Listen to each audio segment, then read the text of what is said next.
Hello, hello, hello. What's everybody up to? How we doing, chat? Everybody doing okay? Need to change something real quick here. See if it'll let me do it now. Well, let me do it now. Okay. All right. The screen is going to go blank for just 1 second. I do apologize.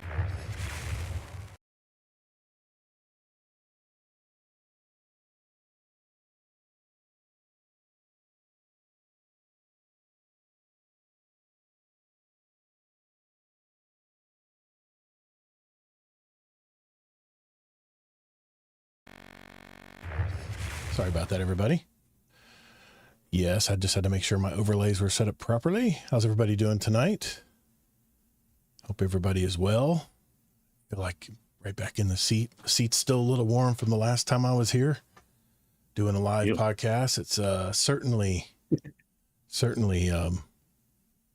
it's weird coming back after live streaming and taking the 2 weeks off. I feel like I'm having to learn everything all over again, but can everybody hear me in the chat okay? In Twitch and in YouTube, can you guys hear me okay? Just doing a little sound check here. Make sure you guys can hear us so we don't have to change this mid-show. Change this mid-show. Change this mid-show. Yep, I'll mute that. Change this mid-show. Yep, I'll mute that. Change this mid-show. Yep, I'll mute that. Yep. Love it. Mute. There we go. All right. Now, that's what we need to hit. There we go. That's what we need to hit. There we go. I'm sorry I had to hear that twice. Okay, here we go. Everybody, how's everybody in chat doing? Can those in chat, can you hear me good? You hear my voice at a good volume before we actually hit record tonight? Let's see. Discord chat, you don't need to keep letting us know. I think he means Twitch or YouTube. Not Discord, but in our YouTube and but thanks YouTube for letting us know in Discord. Thank you. Yes, we definitely know it's good in definitely know it's good in our Discord. Let me get this back over there. Here we go. If it wasn't, we wouldn't be hearing him either. Well, I will just assume that we are good to go. If you guys cannot hear our guest, just let me know in the chat and I'll keep an eye on chat for you guys. All right. So what do you guys think? You ready to do a podcast? You want me to speak a little bit more again, or no? You're fine. I got sure they can hear me. I got your volume levels. We're good there. It just depends if I think we're good. I think we've done this before. So, okay. All right. I think we're. Hey, JD, Ken, how you doing, man? JD. Well, we just know the Discord people can hear it fine, so we don't even have to worry about it. It's the other ones we have to worry about. JD, can you hear Kingsley? Good. Can you hear him well? Gooder? Hello, hello. Can you hear him gooder than normal? Gooder than well? Then well, then good? Yeah. Well, then gooder. All right. You worry about me. All right, let's go. Let's podcast. Here we go. Oh, and of course I forgot to do that. Okay, that's fine. It's no big deal. I'll deal with that. See what it is. On. Output.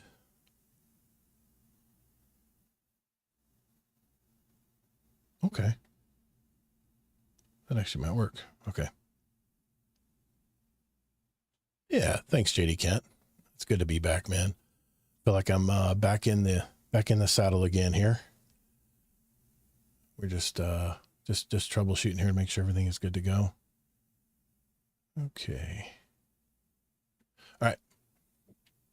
I think everybody can hear us all right. Let us do this.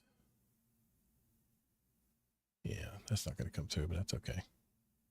Sure, you're in your BIOS update right now. Yeah, hold on. I got to do a Windows update. Hold on 1 second, guys. Windows update real quick. I might have to restart the stream. No, I'm just kidding. Okay. Mine tried to right before I hopped on here. I was like, no, we'll do that later. We're only going to have one backup for audio tonight. So, and the stream, of course, I can use the stream. So, all right, here we go.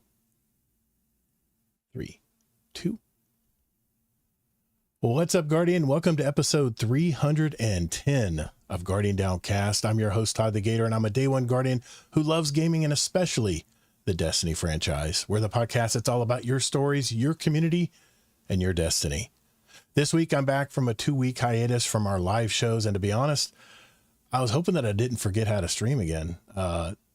Maybe I did forget a little bit this before we started streaming tonight, but I wanted to give another big shout out to my UK brothers and sisters over in the United Kingdom from our Guardian Downcast community that I met up with when I was there last week. They were very excellent hosts to me, especially my brother Heyoka. Thank you, man. I appreciate you. In fact, I'm wearing my official elbow merch from the concert that I went to, watching them. And man, just those will be memories I'll never forget. So does that make sense? Anyway, my well-rested co-host Kingsley Mack is back with us here as well. How you doing, Mike? I am. Hey, I'm glad to be here once again for episode 310. Absolutely, man. Did you get plenty of rest? Plenty of hiatus as well from the live shows? I rest fine no matter if I'm podcasting or not, although I do think I'm coming down with a sickness today, but Yeah. I am great for podcasting. If I can, don't mind me over here from resting my head on my desk or not, but you will hear me great. Yeah. He has to make a mad dash to the bathroom. That's why we'll keep his camera not off. that right? type of sickness. Okay. I got you. Well, for those of you who may have just discovered our podcast, we're a weekly gaming show with an emphasis on the Destiny franchise. And we like to sprinkle in some entertainment and other topics of discussion relating to our hobbies from time to time as well. But we've been producing audio episodes for nearly 6 years now. And now we do a live version of our show on YouTube, Twitch, and now our Discord stage channel, where you can interact with us in the chat live on our new day and time, which is Thursday nights at 9 p.m. Eastern Daylight Time, God's time. We'll also have a replay of tonight's show on my YouTube channel and my Twitch channel. And the audio version, obviously, is always available to all of us on our podcast directories out there. Or, like I said, you can go to our website, guardiandowncast.com, to listen to any of our episodes whenever you like. In this episode, we have another brand new guest of the show with us tonight. He's been a member of our GDC community for over a year now.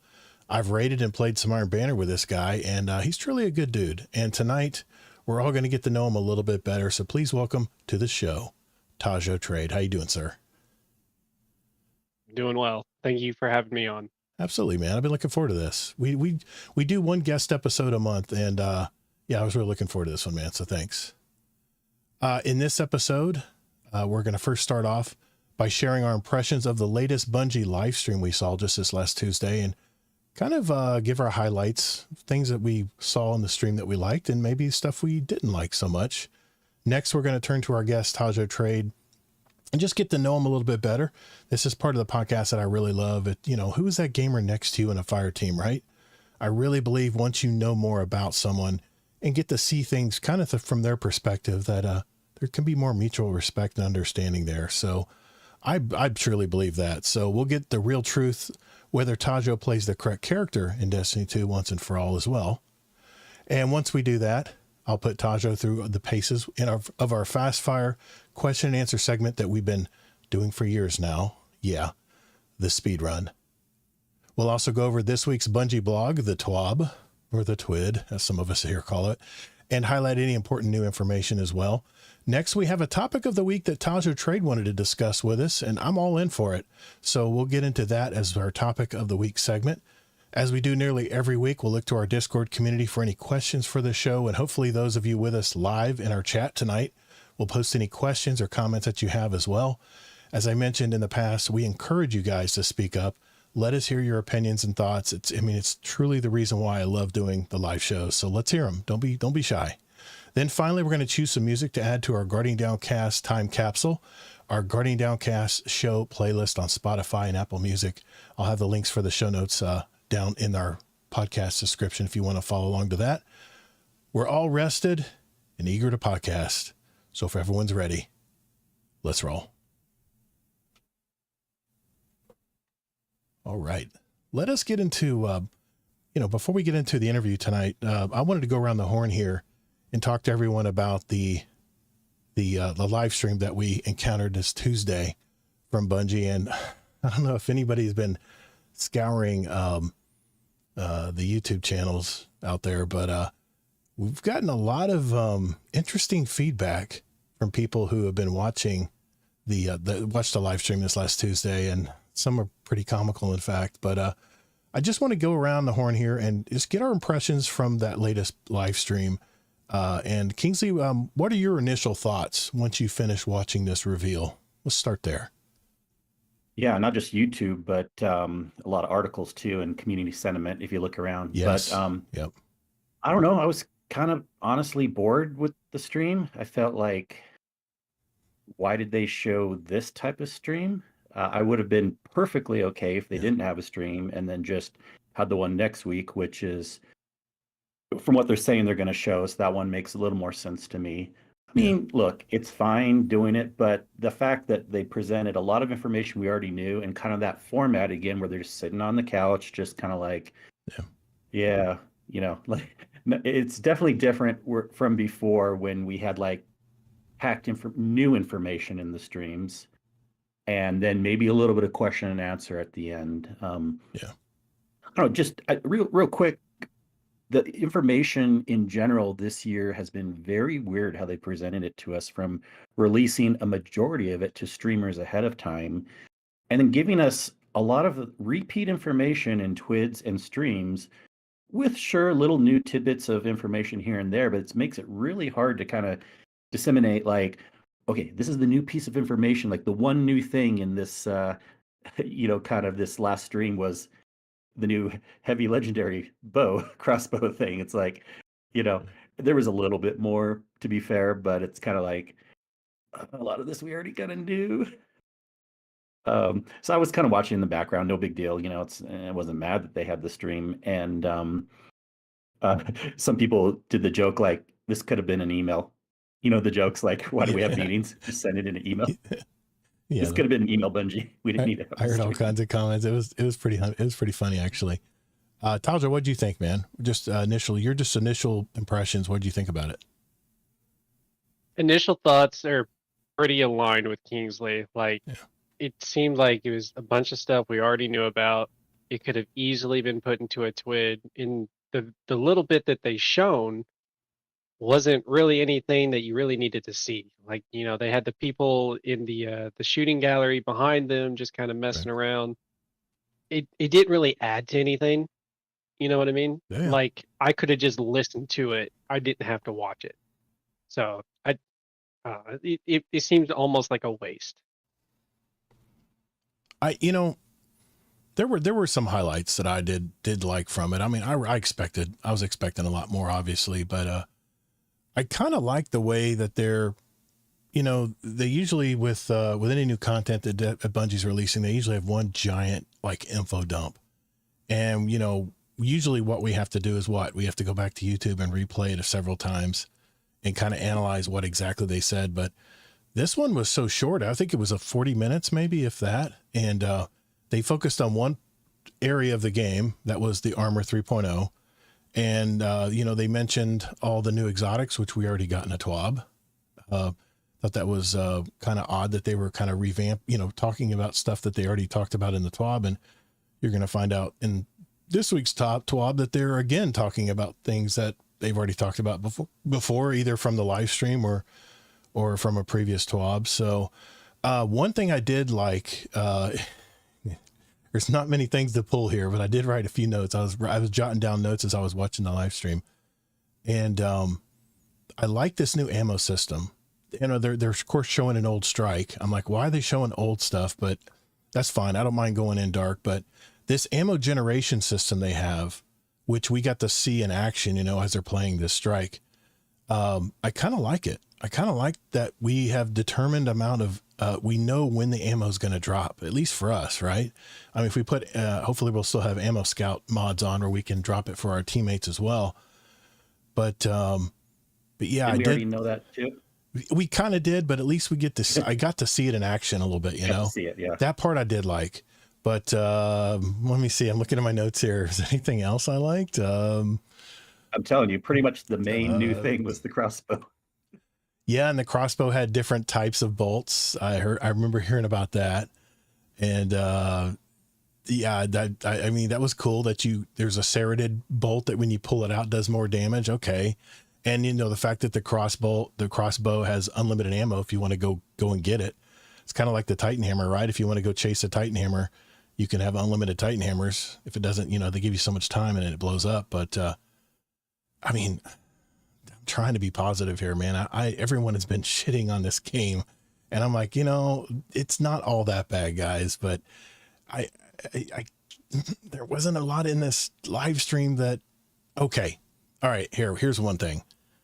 They did start off with a Vidoc, and you know how I love Vidocs, man. And they talked about Kepler, at least some parts of the new Kepler world that's coming. But if anything, that Vidoc left me more questions in my head than answers. I don't know. Is Kepler a whole planet, or is it just? Are we just going to go through the portal through it? That's it. I'm a little confused now on what Kepler actually is, and the Vidoc is supposed to clear that up, right?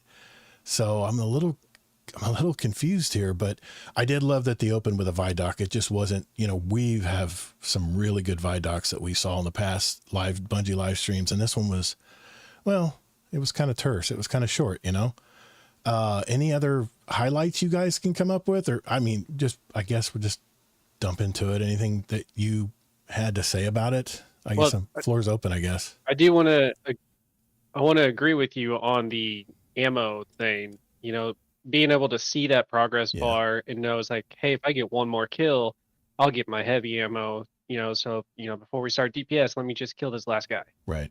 Like having a visual representation, I think is awesome. Yeah. And another thing to be clear is I didn't think it was a bad stream. There just wasn't really anything to it I thought was worth going out of my way to watch it. I don't want people to, add on to the everything that it's been going through. Yeah. It just, like I said, it could have easily been a twit, Mm-hmm. We know what the ammo, I'm assuming when you get that last kill, should a brick just drop at that spot? I don't know if they showed that in the stream or not, but I'm curious, I'm assuming it'll drop wherever the kill or whatever where happens the kill is, yeah, that last spot. Like it does now, Yeah. Yeah. I mean, I could see something weird potentially where your ammo builds up and then you have to do some other kill and then maybe it wouldn't drop where you expect, but hopefully, I would assume it probably drops where that last kill is. Yeah, I mean, I'm assuming as soon as it hits 100%, it drops and starts over. I don't think it's like 100% and then that 1% to push it over, Yeah. Gotcha. Yeah. Yeah. Well, I mean, I know there's a lot we can say about it that is more negative. On that point, real quick, first of all, go ahead. We don't have to be positive to not be negative. That's a good point. We're not. It's not that we're being, and you can't say we're being toxic because we're longtime Destiny players. I've been here since day one, since they had the beta, and you've been here shortly thereafter, Kingsley. So we love this game, man. We want to get excited for it, but I'm going to be honest here. I'm kind of lukewarm to this. I don't know how I feel about this. I'm definitely going to grind it. I mean, I have some more notes here, but go ahead on your point, Kingsley. Sorry. That's why you should have had expectations. What I did all along, I had pretty low expectations, and then I'm not disappointed for whatever comes out. Yeah. I still think a lot of people kept their expectations too high. They kept telling us less content, this, and this. Yeah. So yeah. Anything they can do to make things better will be a bonus in my eyes. Yeah. But remember, the price is lower this year than last year too, so we are getting less content. It's $80 for everything versus $100. So Rise of Iron, right? Rise of Iron size. We've been through Rise of Iron. I thought that was a good expansion. Not honestly. really. You must not remember too much. I don't know. It was right because before Rise the of big Iron break. didn't add really a new planet. It just added a small new area of the Plague Lands. It added the artifacts, though. I mean, I love that artifact system they had. It was kind of a prelude. We're not getting. Yeah, but no new world. Yeah. But the campaign was fun. The Siva campaign. I thought that was really fun. Oh, that was really cool. Well, they're talking about size. We don't know if it'll be fun or not. I assume Yeah. the campaign will be fun, though. That's almost always like for me, I'm trying to think. Even the people that the worst campaign, in my eyes, I know a lot of people complain about Lightfall, but I think that was more the after just being confused. Yeah. But from what I remember, the most complaints actually was Shadowkeep. Like there was a lot of confusion and the campaign wasn't necessarily fun. At least that's what I remember. Yeah. I still had fun with that campaign. So I'm not worried I'll have fun with this campaign. I just know, and I have my expectations set that there's not going to be a lot of content. Yeah. I hope I'm wrong, but that's what that's kind of what's on the books. So, well, regardless of how the reveal went, I am looking forward to jumping back in and doing things under this new system. In a way, and this is a hot take, I'm sure I'm going to get a lot of shit for this.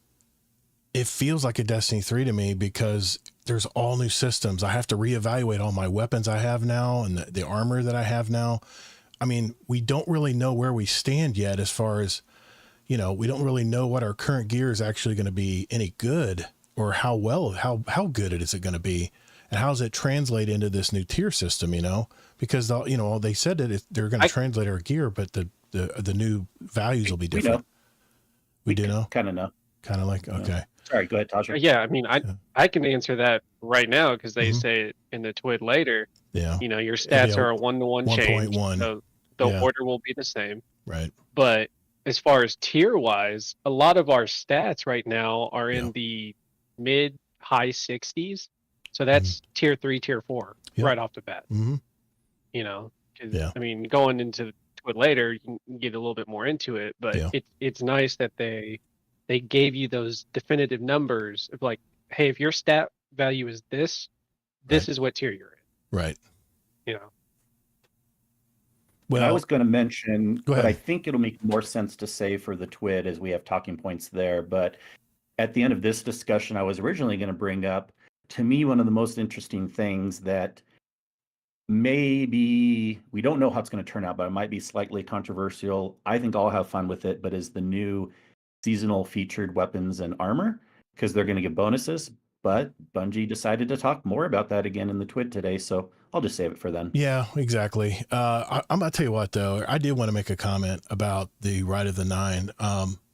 I'll be honest, compared to Into the Light last year, if we were looking at this time last year before Final Shape dropped, I really haven't participated much in the Rite of the Nine because, one, I don't know how good these weapons are going to be once we get into Edge of Fate and the drops we're getting. And you can say, well, yeah, there's some of these weapons are going to be good, but they're not. I'm not motivated enough to go and try to farm these weapons when I know a whole new system is going to be coming out, and the fact the tier system kicks in with the new, like you said, Kingsley, the new seasonal weapons that are coming. Two, this activity takes a lot of time to get into and get to the end to reap the rewards. Even in explorer mode, completing dungeons takes time. And, they have many mechanics like the raids do. And even though, we can solo them, let's face it, the dungeons were designed for 3 guardians, not 1. I mean, I sure can sit there and grind out from trial and error to finally get to the end, get the end, rewards and stuff. But I just don't have the time to invest into that every night. Plus my above point, I don't know how good these weapons are going to be in the next expansion. With so much about our gear kind of unknown. In fact, that they're already kind of pushing it that the new gear is going to be the ones with these new tier systems built in. I don't know. I just can't quantify anything until they flip that switch into the new system. I just can't get motivated about playing it. I mean, I think this was a fail from Bungie, and if their objective was to get more Guardians playing the new activity to build hype going into this next chapter of Destiny 2, Into the Light was much better. Was much faster gameplay. You could jump in and solo, or you could just mess around, get a chest or two between levels. It was very very quick rewards. And but this is why I'm a little more excited to see next week's stream about the portal system, because the solo ops is what I'm focused on. Of course, the campaign on Legend, that'll be day 1, of course. That's how we're going to get our armor and stuff. But that day 1 feeling of figuring out, what do I need to do to quickly get to that 200 power, then 300, and then the cap at 450? That's what gets me excited to play.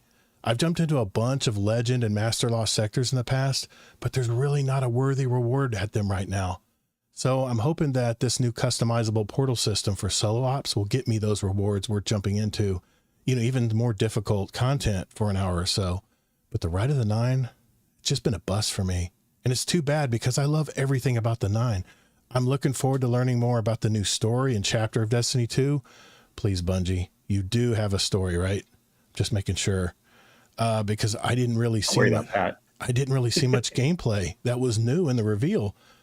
But I'm also okay being somewhat, spoiler free going into this.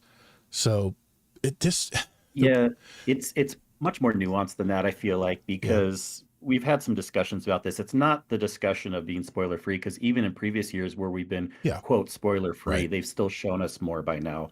They've Yeah. shown us strikes, they've shown us different things, and not like spoiling the whole activity, just like little tidbits. But it's okay to feel that about Ride of the Nine. Most people feel that way. I know there's a lot of people who love dungeons, and I'm not pushing them down. And to be fair, I think you can solo them. Greg, did you know that if you go in solo, the bosses take less DPS than if you go in with a team of 3 on beginner mode? Yeah. So it's really not as bad as you think. Yeah. But that also being said, yeah, people aren't generally excited. One last piece of news, and then we'll talk about all our opinions on other things. Pre-order sales are down 50% right now compared to last year at the same point. And this is going kind of with my prediction. I told you all along, I bet we will have 50 to 75% of what we had with Final Shape hit it on day one. Mm. So, Go ahead, Tajo. It is what it is. Touching on the Ride of the Nine. So I actually took a break last year from Into the Light. I didn't play any of it at all. So I don't have anything to compare this to. Okay. But even doing that, I think what killed this event for me was how they started it with the time gating. When they explained it, I was like, okay, we pick a dungeon, we run through it, we focus our gear, that's great. And then they're like, no, it's 3 weeks, one dungeon. You got to wait each week to get a new quest. And I was like, and then they rolled it back to 2 weeks and all that. They made changes, but it kind of lost all that momentum for me. And I did each dungeon at least once, but explore mode was great. Mhm. But at the same time, running through an entire dungeon by yourself, like the traversal just kills it for me. It still takes time. Like, I want to fight the boss. I want to fight the boss, learn the mechanic. I don't care about the traversal part. Yeah. Especially on Ghost. Ghost. It's so long. It is. But and then I'll do on the middle and higher difficulty, right? Mm-hmm. But so the explorer mode, I'm like, well, let me do a match made, make it a little bit quicker. But then there's no communication, so you're like in Prophecy, you're collecting the motes. Right. I'll kill somebody, collect 2 motes, and then the teammate steals the other 2, and then they take the other 3 from another guy. So I'm just left here holding motes for no reason because there's no communication. It's the age-old problem with trying to put fire teams together for raids and dungeons, even because there has to be some amount of communication. And like Into the Light with the activity that it brought, I can't remember the name of it right now, but there's really no communication involved. You hop in there, you defend the objective, you kill the bad guys. Right. And it's a lot faster. Like you're in and out, you can do the 10 wave, the 50 wave. Right. Like, I don't know. It seemed like a better activity. This dungeon activity, I feel like would have been better if from the get-go you could kind of like choose your path. Right. It's like I want to do this dungeon and then this dungeon. Well, but they're opening up now. I think they fumbled. You're right, but I mean it's kind of too late. Like I've already pulled back. I agree. I've pulled back from the game a lot. I'm not going to go in for like the next couple of weeks just to run a dungeon over and over and over. Yep. And then like you said, the weapons, they aren't really worth it to me just because the perk rolls aren't good. Yeah. I mean, there's a couple standouts, but overall, the perks just aren't good together. It's not worth it. Yeah, that's the bigger thing. It's not so much how they will translate over, in my opinion. It's just the weapons are not that great in the first place. They're just okay. Right. And we already have weapons that are very similar to those. Like the area of denial frames and stuff. I've already got a bunch of those that I like to use. I don't know. It's to me, I tried the Explorer mode and I didn't do it on Ghost, thank God. But I mean, it was nice that it explained the how everything worked. But the problem is you had to sit there and get killed while reading the prompts on the screen. There was no way to pause the game and read it and go, okay, I need to do what now? Okay, this, I need to connect these conduits. Yeah, okay, I get that. Okay. But no, it's like it's a live game and you're sitting there hiding while trying to get close to these, anyway. I think it was good that that Bungie did this. It's a good step in the right direction, but it sure would have been nice to have shorter things that even us solo players could just jump in. You know, when I was in the UK, you know what I did every night in Destiny? I just ran and did weapon bounties, just little mindless things just to be involved with Destiny and just play Destiny. I was playing it on my little laptop in the hotel room using Wi-Fi. Your homework. Yeah, I was doing homework. So, but that's what I like to do. I like to just do some mindless stuff, just killing aliens and feeling good about it. And when I hear dungeon, I'm thinking, okay, that's solo dungeon. That's going to take at least an hour. And if I'm not familiar with the dungeon, I've only got one run on most dungeons. You know, that's going to be even longer because I'm going to have to relearn the dungeons because I haven't played them in a while. So to me, it was a big turnoff. You know, I got my free gear that they gave us. Thank you. But other than that, I really haven't done a ton of riding the 9. And it's been probably partly because I've just been so busy with work and stuff, but it's kind of tough when you've been working all day and you're exhausted and creating content. Wilhelm Scream, he knows all about that. He's in the chat. He makes a ton of content every week and on YouTube, and it takes time to do all that stuff, and it takes away from your game playing time. And when I decide to sit down and play Destiny, I'm going to go to the things that I like to do and the things that give me immediate, you know, dopamine hit, and that's it. So, but yeah, Wilhelm Scream says, it should have been just a series of dungeon bosses you fight. Yeah. Like the Pantheon. Exactly. Like really short, quick, you know, quick strike encounters and you're done. But the fact you have to run the whole dungeon again, even if solo and even on explorer mode where they make it easy and they put training wheels on you, it still takes a lot of time to do. So that was the only turn off. I just wanted to mention that because I know they got Lootapalooza coming soon where they're going to start giving a bunch of extra loot and stuff for doing it. But hey, before we get into talking with Tajo and asking him some questions a little bit about himself, I want to catch up and see what everybody's been up to. Obviously, I've been in the UK. I've been busy, you know, talking with our Guardian Downcast members over there across the pond. But I did watch a couple movies I just wanted to mention real quick. Is my wife and I went to something we haven't done in a long time. Is we actually went to a double feature movie. We saw 2 movies back to back just yesterday. Using, of course, my AMC Stubs A-list membership. And first movie we saw was Life of Chuck. It's from Steven Spielberg. It's based on the novella written from Stephen King. And the movie got a 89% certified fresh from critics. And the audience was more lukewarm. They were like 64%. This movie kind of took me by surprise. I thought it was going to be something different from Steven Spielberg, but he kept everything pretty vague when he was trying to promote this movie. It was very vague. The previews on this movie were very vague. And I was actually confused on what was going on during the movie, because it's one of those 3-act movies. It starts with Act 3, winds down to Act 1. And I was a little confused on how those acts actually went together. But at the end, I sort of kind of said, okay, now I realize what this movie's about. But it wasn't what I thought. And it wasn't...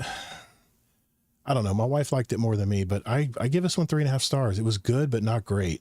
If you decide to watch it, let me know if you agree, but it was actually a very poetic movie in a good way, but I was expecting something else. Then after that, we immediately jumped into the Dolby Theater and saw 28 Years Later.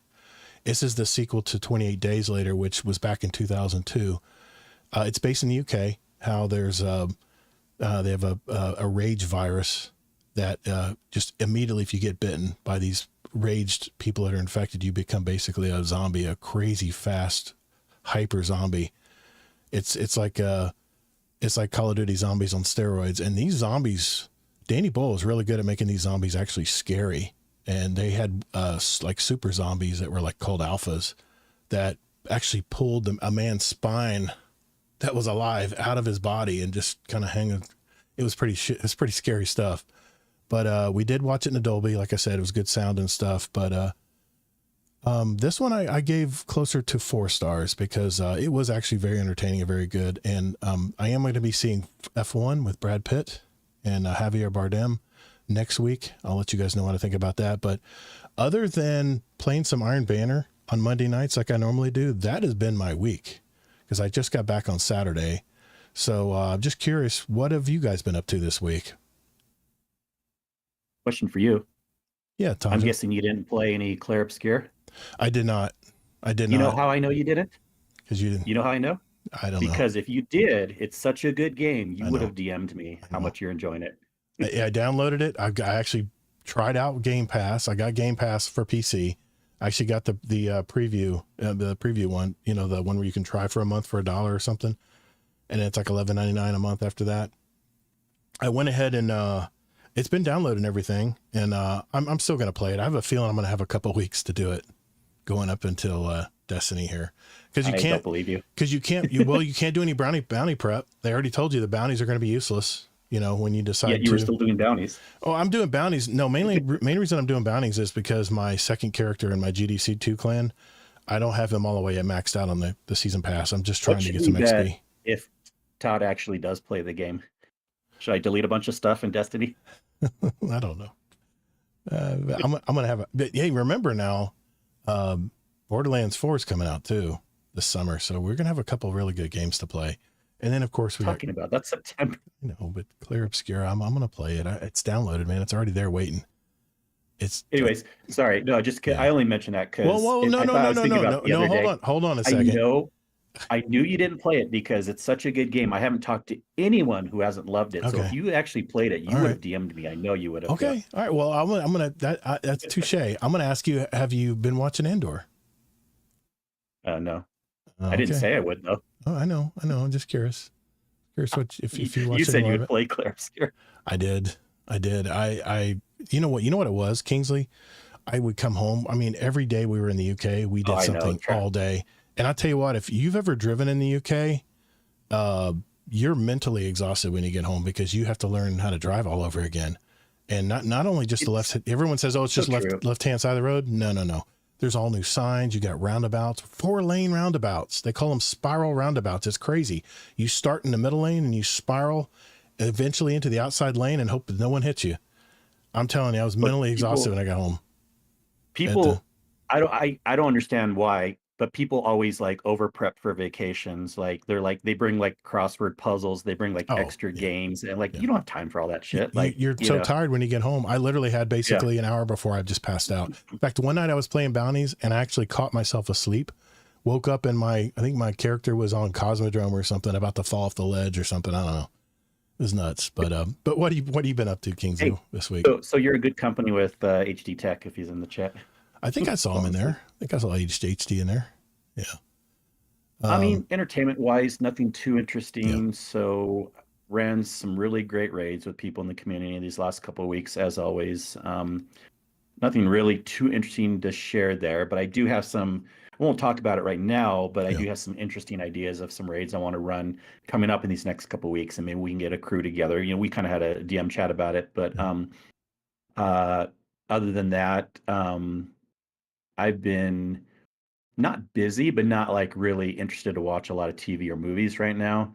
I will finally be doing our Vegas trip. Finally, that second week of July. Ooh, so right during the release. Yeah. Oof. No, that's the third week. Okay. So we got basically 2.5 weeks until the Fate drops. So yeah. Okay. Yep. So so boring for me otherwise, but what have you, anything interesting for you, Tajo? Yeah, Tajo. No, not really. Just normal work and life stuff. I haven't played a lot of Destiny, honestly. I've taken quite a big step back, just waiting for the new release to come out. Yeah. I'm playing a lot of Pokemon on like the Switch and stuff. Okay. I ran a raid like 2 weeks ago or a week ago, I can't remember, with Alley Kate and Kelvin and a few other people from the community. Good raiders. But outside of that, really nothing. You know, it's almost like a stalemate. I'm just waiting for the next thing to come. I got you. Okay. Well, we're going to take a short break here, and when we come back, we're going to hear a little bit more about Tajo. Be right back. Yeah, I hate that I don't have a backup recording tonight. It's driving me nuts. My ADHD's off the charts right now. I'm trying to stay focused. Okay. All right, you ready? Next time I'll put the bots in the thing. You won't even have to worry about it, and they can be a backup just in case. No, yeah. I guess I've got the stream I can pull from too. It doesn't hurt having them. I usually like to record some video snippets on OBS Direct as well, but I forgot to change the file source, and you can't do it once you start streaming. It's such a pain in the ass. All right. You ready, Tajo? Yeah. Let's do this, man. Here we go. Well, Tajo Trade. Let's start out with this. Where's this podcast find you tonight? I am in southern Indiana, close to the Kentucky border. Kind of been here my whole life. Okay. What do you do for a living, sir? I am a truck driver / warehouse worker. Okay. I do a little bit of both. Could do more of one than I do the other, depending on the day. Like today I spent most of my day in the truck, driving to Indianapolis and back. Other days I'm stuck in the warehouse most of the time. It just depends. I know Indianapolis pretty well. I've gone up there plenty of summers for my wife's grandmother. She used to pay her way up there, the flight, so we could help her out during the summer and visit. Lots of good memories, summer times in Indiana. You married, have kids? Yeah, married 7 years later this year. Nice. Congrats. And I have 6 cats. You've probably seen a couple of them run behind me occasionally. Those are referred to as fur babies, sir.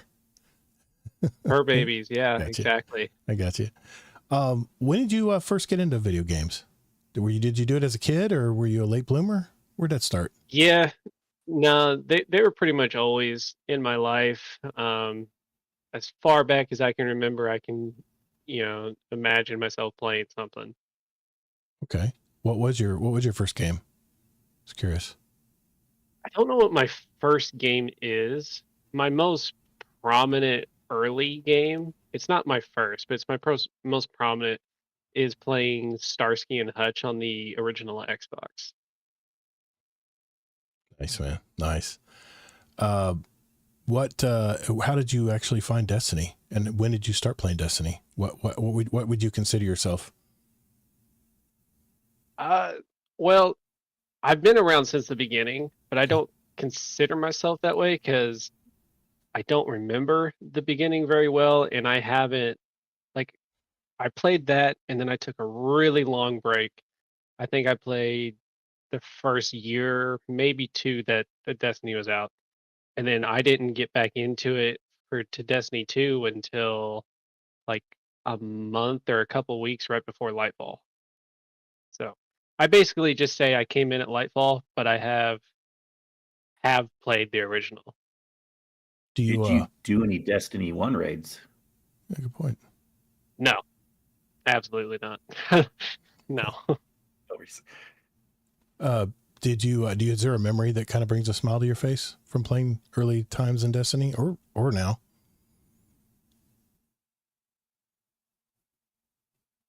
Yeah, I think my most earliest, happiest memory was when I finally started interacting with the community here.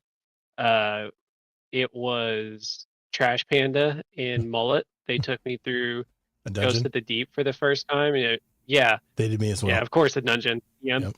They're Dungeon Thursdays. I remember those.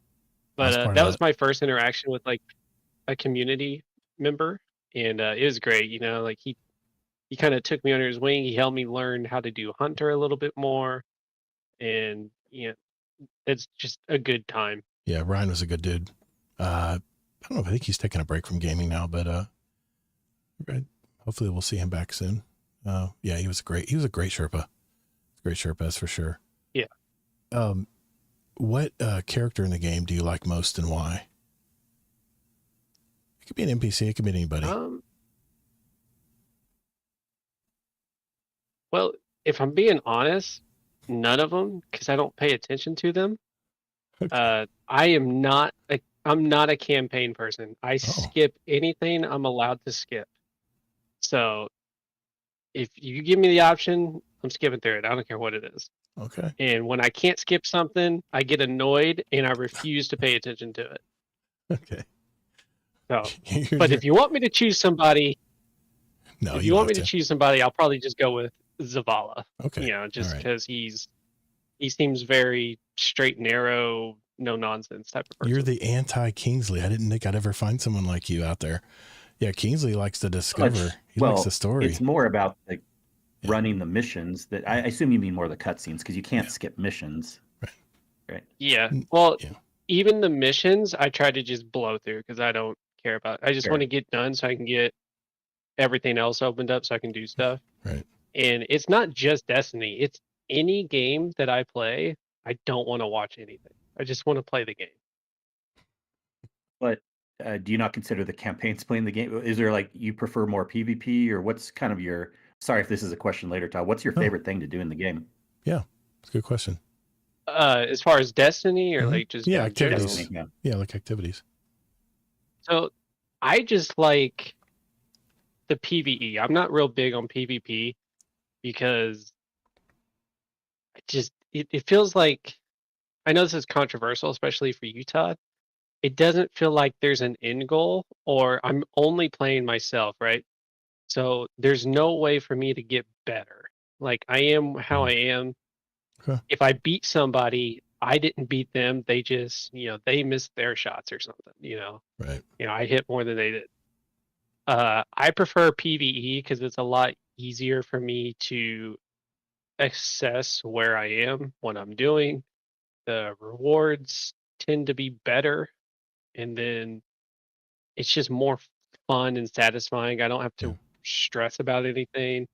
I can try it again over and over. It's not constantly changing. Right. And it's usually a quicker. And there's also this thing about most enemies in PvE don't use lag switchers or modded controllers or X-ray cheats and all that other stuff too. Pretty honest game. You pretty much are straight up playing the game, right? That's teleport. Yeah, exactly. Well, okay, I'll give them that. But yeah, those captain teleports are a pain in the ass. But so I take it you're mainly a solo player when you jump in. Mainly, yeah. Me just too. because I like the freedom of hopping in and out when I want to. Mhm. I don't have to like plan around anything. I got you. Yeah. How did you originally find our community, by the way? I always ask people that because I like to know where people are trying to find us. Yeah, I first found you on Spotify. Okay. When I really get into something, I like just obsessing with it and listening and watching as much as possible. And so when I was stuck at work, I just wanted something to listen to and found you guys.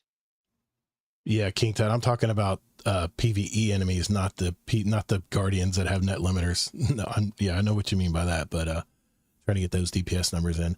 But yeah, big question here. Do you do bounties? I did. I don't really do them anymore. When I first started, it was great to kind of help me have something to do. It was kind of like a lead to follow. It's like, hey, do these things, get the experience, level up, kind of learn your way around the map. But now I don't mess with them because I don't ever need the experience, and that's pretty much all they give. Yeah, it is. I don't need enhancement cores because I have like 4, 5 full stacks of enhancement cores. I wish I had that many. Yeah, it's going to be. Believe me, they're not worth it. It's not going to be enhancement cores next enhancement or next expansion. It's going to be these special cores. I can't remember the name of them, but that'll be the bottleneck. Bungie always loves to make a bottleneck, something that you can't just stock up on them, and they make you go out and farm to get these materials in order to upgrade a node on something. It just is so annoying sometimes. Let's be fair, it's not just Bungie. All games rightfully will have some kind of it's a mechanic. Yeah. Because that's how economies work. You're not supposed to give everything away easy. Some things are supposed to be harder to get. And you got to temper yourself and use them a little bit less than normal. But just give me a path to get them. I mean, like, I'm not going to go down that road. Sorry. I'm not going to go down that road. This is about Tajo, not about Gator. Are you a Titan Hunter or Warlock main? I switch between. I started as a Warlock for a solid year or so. Okay. And then I went to Hunter for about 6 to 8 months, and now I am stuck on Titan. I pictured you as a Titan. I don't know why, I just did. It definitely feels the most comfortable to me is being on Titan. Dorath, don't start. He says, Todd, you would have plenty of cores in your vault if you didn't have 5 or 6 of the same weapon masterworked. You don't play PvP, sir. You need all the rolls you can get, and masterworking is the only way you can level them up. Or people worry about it too much. I have so many cores that everything that I get now, I just immediately fully masterwork, and I just can't get rid of the cores fast enough as I earn them. I wish I had that problem. Now you see what the problem is, though, is they're running away from weapon crafting, so now we have to enhance everything, which just to me,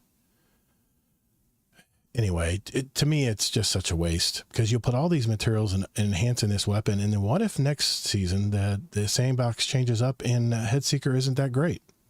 You know, then you've put you've invested. The new featured weapons. That's what they want you to do. I know. Well, I know it's basically soft sunsetting. I know. I'm not an idiot. I know what Bungie's doing here. They're making us basically move all the. There's a reason that the vault isn't getting bigger. I don't care what they say. Started the conversation. I don't care what they say. They're gonna want us to slowly start deleting our old stuff, and I'm gonna fight it tooth and nail. I will. Curious. Hey, that's not an issue for me. Yeah. Because I've completely deleted my vault and characters twice now. Wait a minute. Like even right now. Well, that negates the question I was going to ask you. I was going to ask you, what is one weapon in your vault that you will refuse to delete and why? So you've deleted everything? Yeah, multiple times. Right now, I think I have less than 50. It's less than 1 page in my vault. So, I mean, if I need to, I can take everything and put it on each character and be fine. You're stressing me out. You're stressing me out, man. Okay. I don't hold any sentiment towards it. You know, like I can re-earn anything. They'll have newer stuff. Right. It's a good way to live life. I can pretty much guarantee we're less stressed than you, Todd. No 100%. more raids, Allocate. No more raids on my vault. You already eliminated 100 of them. I lost a bet earlier this season. This is a good question. Someone asked it a long time ago, and I just stole it. If Bungie assigned you a small but versatile dev team, only to you, what would you work on for the future of this game? Honestly, kind of what they're doing right now is just the simple quality of life stuff. You know, like like Tut was saying in the chat. You know, like a way to organize your vault better, or organize your shaders, or just simple things like that go a long way. I got you. A few signature questions here to wrap up. Do you have other hobbies other than gaming? Yeah, I got too many hobbies. I knew it. I like playing any sport under the sun. I don't like watching a lot of sports, but I'll play just about anything. Nice. I recently got into golfing. Yes. Which is great. I didn't realize how rough it is on your hands, though. Like my hands were tore up. Really? You gotta wear a golf glove on your right hand if you're right-handed. Yeah, but I was going for my first time. I didn't really know what to expect. I did good though, but it was I tore my hands up. But I do golfing, disc golfing, fishing, basketball, football. I mean, any type of sport really. I like it, man. Just keeping busy, keeping active. That's the key. It's funny. I play golf. I'm in a golfing league with a buddy of mine who pulled me in tooth and nail. We play every Wednesday afternoon if we don't get rained on. I actually birdied a par 5 yesterday, and because I'm getting 2 strokes, because my handicap's enormous, I got an albatross. I've never heard of that before, but I got an albatross, that is basically getting a par 5 in 1 stroke. No, that can't be right. Anyway, so you get little moments like that just are like, oh, I could actually be good at this. It makes you come back and keep playing. It's that forever level of improvement you're always trying to get better at. But if the weather's nice, like up in Indiana right now, it's probably a good time to golf right now. The summers are nice and breezy. No? Well, I know it's hot right now, but not right now. The typical summers are like 70 degrees in Indiana. I've been up there. It's like 70 to Doubt 80 it. degrees. 70 to 80. And 50s at night. More 80 to 90. Oh, has it gotten hotter, huh? It's been a while since I've been there. It doesn't. Yeah, it usually we're about 85 to 95 actually. Oh, wow. Okay. Typically. Okay. Another signature question is Tajo trade, dude? What's up with that gamer tag? I still don't know what that means. So it's Tajo is a combination of my first and last name. You know, I just took a couple letters from each and put them together. A lot of people think it's Tajo, like it's like a Spanish name or something. Mm-hmm. It's not. It's just Tajo. And then trade is a combination of my three brothers' names. Wow. And I went with this because my brother died like 5 years ago now. Oh. And I was trying to think of a new name because I didn't like my other one. It was a little childish. And I was like, well, let me just do, you know, Tajo, and then I'll put my brothers in there with me. So it has like a sentimental value to it. I like that. That way, every time someone says your name, you'll remember your brother. I like that. That's pretty cool. Yeah. That's the first time I've heard that in a gamer tag. I actually dig that. Do you have a motto or mantra that you live by? A motto or mantra? Yeah. I have two main ones. The first one isn't really like a motto or anything. It's just a quote from a movie that has always stuck with me, and it's from The Sandlot.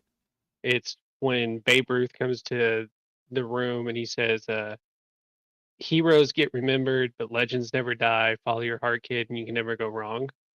That's like my favorite quote, I think, of all time. Okay. You know, so you go with what your gut, whatever makes you feel better at the end of the day. Right. And then my other one is that no matter what happens, time is going to keep going and you're going to make it through it. So try not to stress everything, you know, just take it one beat at a time and the end of the day will come. I like that. It's a good way to look at things. Excellent. Well, my last question is the one that I dig the most. What is one thing about you that maybe our community might not know about you? The biggest unknown thing about me, and the most unique probably, is that I have a medical condition where all of my internal organs are flipped. So like my heart is on my right side of the body instead of the left. Okay. And like all the other organs are flipped as well. Okay. That's pretty cool. I mean, you're different. Give you that. Yeah, You're literally. unique. Literally. Yeah. So you have to let a doctor know every time they look at you, doc, the stethoscope goes on the other side. That's pretty cool. No, I usually don't say anything. Really? They figure it out. Well, Yeah. That makes them a good doctor, I guess. That's a good test. Yeah. Nice. I like it. Well, Yeah, it doesn't impact my life in any significant way. guess So I not. usually don't even have to mention it. let's see. So your liver's on the other side? Yeah, every organ it's like a mirror image. Wow. You know, every Okay. organ is opposite. That's pretty cool. Okay. Very nice. All right. Well, thank you, Tajo, for sharing your life with us tonight, man. I feel like I got to know you a little bit more, but that's not all, because we need to put you through your paces of our fast fire question and answer segment, which we will go to right now.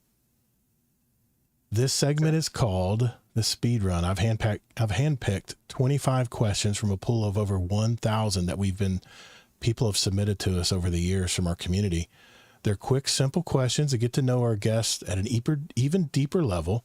No time limit, no contest, just quick questions and answers. And I think Kingsley has one at the end for you too. So if you're ready, Tajo, you ready to go? Ready to do it?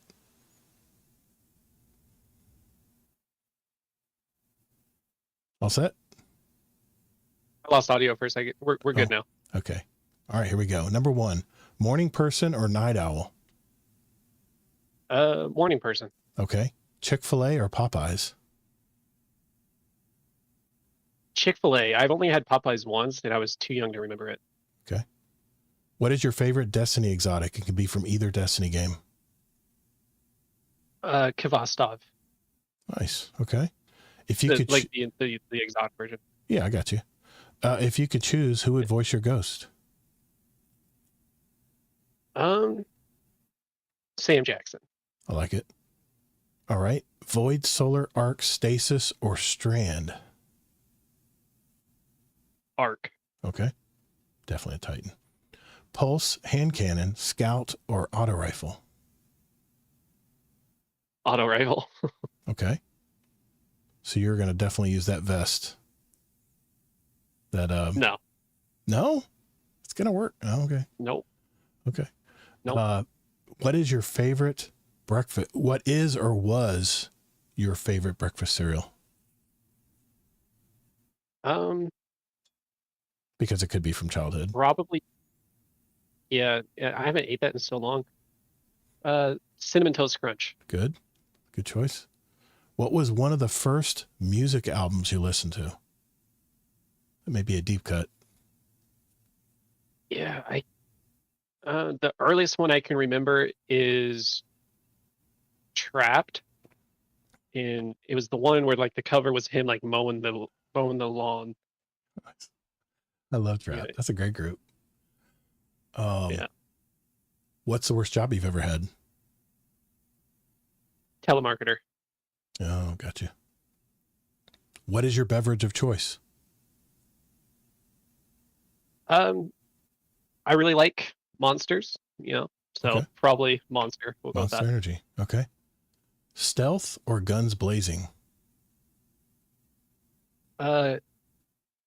I like going stealth, but probably guns blazing because I'll get bored. Okay. Sweet or salty? And what is your favorite snack based on that answer? Sweet, definitely. I have a horrible sweet tooth. Me too. Pretty much any type of cake Oh, is, going to hit the spot, see, I just went through birthdays. especially cold.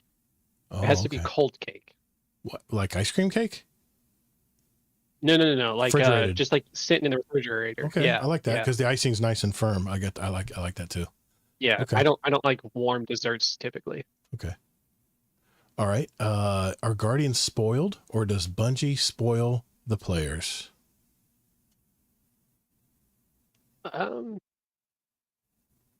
I think Guardians are spoiled. I mean, they have magic at their fingertips, So, I mean, I don't realize how good they got it. Okay. What is your favorite Destiny planet and why?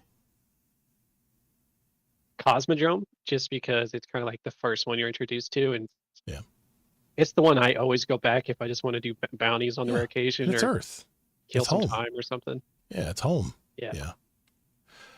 What was your favorite toy as a kid? All right, I'm definitely getting some deep cuts here. I really don't know. I'm trying to think of mine. As far as actual, yeah, I remember. as far as actual toy, probably just like Hot Wheels vehicles, like Yes. toy cars, things like that. Hell yeah. Okay. What's up? Who's your guardian? Who's your guardian? I just got that. Nice. I like that. Describe yourself in one word.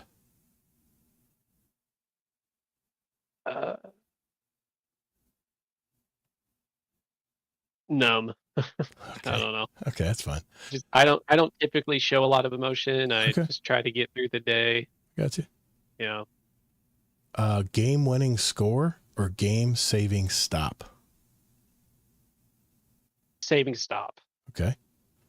Week or weekend gaming? Week. Can you drive a stick shift?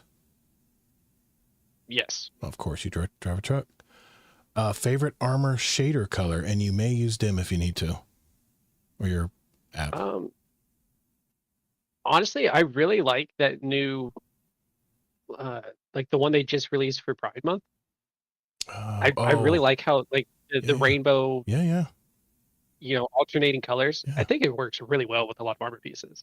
Okay, it's different. That's for sure. Journey or destination?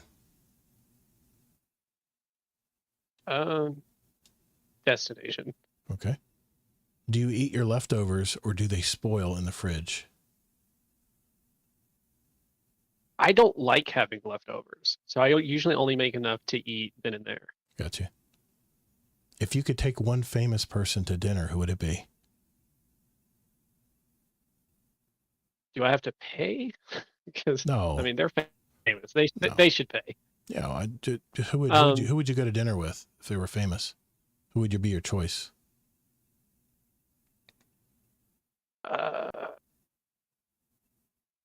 Probably Chuck Norris, just because I grew up watching a lot of his movies. I like it. Okay. If you had more time, what would you do with it? Probably waste it. If you have it, use it. Gotcha. Yeah. Name one thing that you would change about yourself.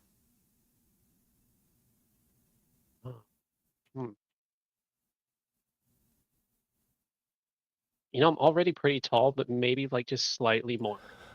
Always more. You know, I'm right around 6'3". If I could go like another inch or two, I think it'd be great. I'd love to be 6 foot. Jeez. All right. Well, Tajo, you have now completed the speed run. Thanks for playing, man. Appreciate it. All right. Yep. Hey, I've got a question out there for all of you. Is there a speed run question that you think we should ask to a future guest? If so, let's hear it. Just go to our 2026 Speedrun channel and submit your question. At the beginning of 2026, we'll have 2 drawings for a $25 Amazon gift card. And what do you have to lose? Let's hear it. You can, we only count 1 entry per member, but you can put in as many as you like, and we'll be glad to steal them from you. So thanks and good luck. All right. That means it's time for This Week in Destiny. Nice, man. Good interview, man. Thanks for that. It was really nice. All right, for the Yeah, I was trying to make sure I could give enough. No, you did fine, man. You did fine. I know you said you didn't want to talk about yourself much, but I think you did great, man. Did good. No, it's not that I didn't want to. I just don't ever know what to say about myself. I hear you, man. Okay, for the TWAB, Kingsley, I'm going to need your input on this, and Tajo, please chime in whenever you want to. We're going to go over it visually, and I'm going to put it on I'm going to share the screen with the Discord community as well for those who are in our Discord community tonight. And we're just going to go through it here. I mean, there's so much repetitive stuff in this TWAB, but if there's something repetitive that we already know about, I'm going to breeze right through it. But there are a few high points in this week's TWAB that I want to make sure that we mention here. So here we go. There we go. And we'll share screen. Yeah, should be able to do that.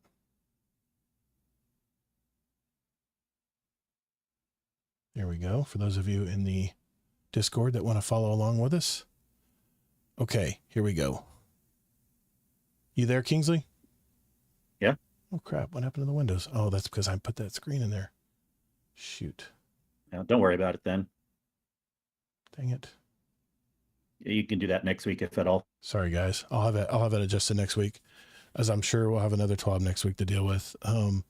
Anyway, if you want to follow along, guys, it is on my Twitch and YouTube channel. Sorry about that. Okay. Get a quick drink. Here we go. Or you could just put it in your square. You know, a lot of times even streamers will do that. You don't need to see the face while you're reading a TWID, you know. Well, it would end up as I don't know how to do it for your setup. Yeah, it's okay. I'll worry about it next time. Maybe another time. All right, here we go. All right, This Week in Destiny for June 26, 2025. This week we opened more doors. Some could call them portals. Get it? Into the Edge of Fate's Kepler destination, Armor 3.0, and our brand new gear tiering system. There's been so much to share lately, and today is no different. We'll be chatting more about our goals for the new systems and sharing more details about our updated season pass, the rewards pass. Ooh, here's the breakdown. Okay, we're going to go through this pretty quickly. I'm not going to dwell too much time on this because a lot of it is repetitive, but definitely want to tune into the next developer live stream.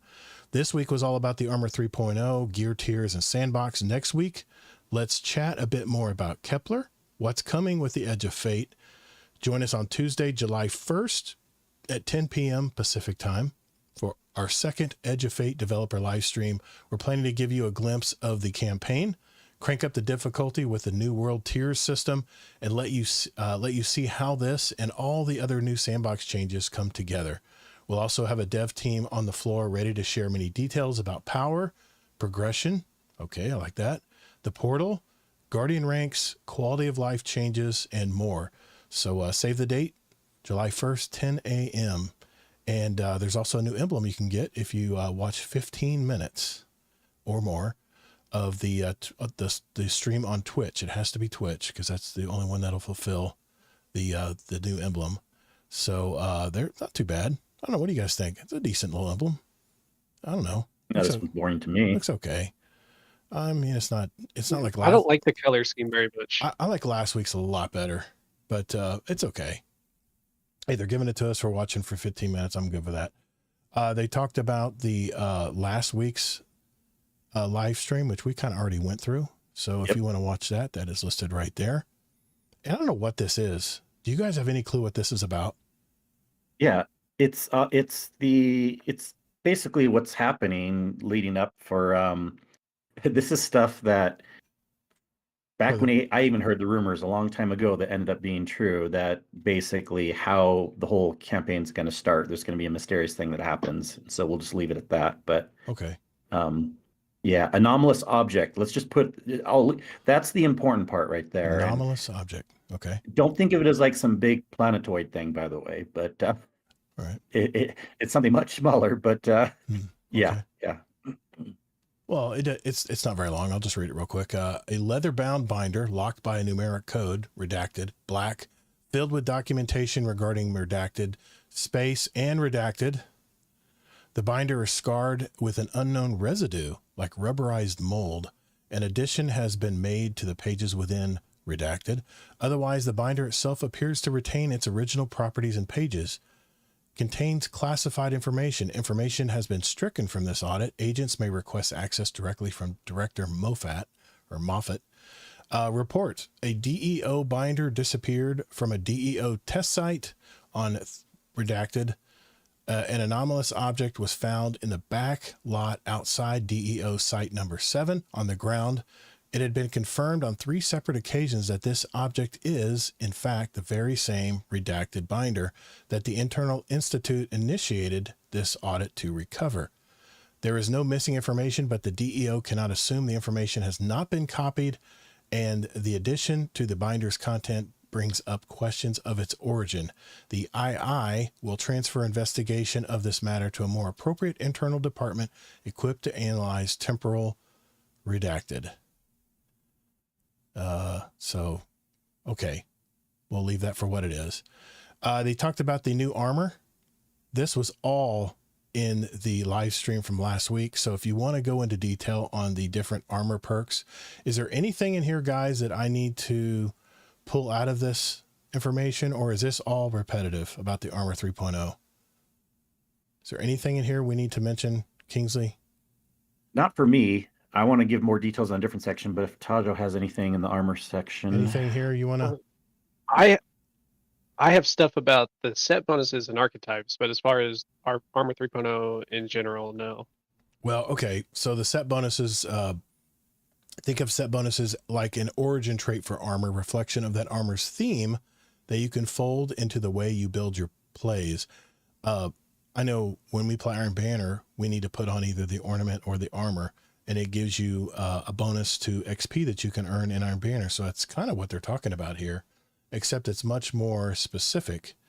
Did you want to go over something you wanted to mention on this, Tajo, on the set bonuses? Was there something you had about it that you didn't like, or a comment you want to make on it, or? Because we heard about this during the live stream. It's like a slight worry almost. So the bonus is in the live stream, the devs that they had on the couch said they were really looking forward to, in a couple seasons time, seeing what people create with past set bonuses, right? Right. So that means that these bonuses aren't going away. They're going to stick around. So to me, they're going to have to find a way to balance that, over time. Okay. Make sure nothing is too overpowered. And then already looking at this example that they're giving here, that tech set is miles better than the Aeon renewal. Mm, I mean, having more damage versus Yeah. running faster, right. I'm choosing damage every time. Yeah. Yep. And I think they mentioned, correct me if I'm wrong here, but I think I heard this in the live stream, that the most current armor drops will have the set bonuses, and when the new season pops around with a new armor, that this will go away. But you're saying that it's going to stick around. Is that what you're saying? Because that's the one thing I was upset about. So the set bonuses, like the origin trait stuff, that'll stay Okay. forever, as far as we know so far. Okay. What they're saying is that additional 10% or 15% damage and damage reduction, that will change That will change. depending on what is labeled as new. Gotcha. Yeah, because set bonuses are different than featured armor. I mean, right now we are only going to have one set of featured armor because there's only one new thing so far and one set of set bonuses. But set bonuses will stick around. There'll be a new set of set bonuses and a new set of featured armor when the next season comes around. Okay, I just want to clarify that point. Right. Okay. Well, they also mention armor archetypes. Now, I read this, and what this basically tells me is these are kind of preset stat armor, kind of like a weapon has a kind of a preset roll, or like a standard roll. So what they're saying here with these types of the armor 3.0, like for instance, they have Paragon, which they have a primary and secondary. I'll just read it here. The primary, highest, secondary, second highest stats are determined by your archetype, make armor reliably spiky, which I love this part. We've also updated the armor or ghost mods to increase the odds of getting specific archetype dropping. That's good.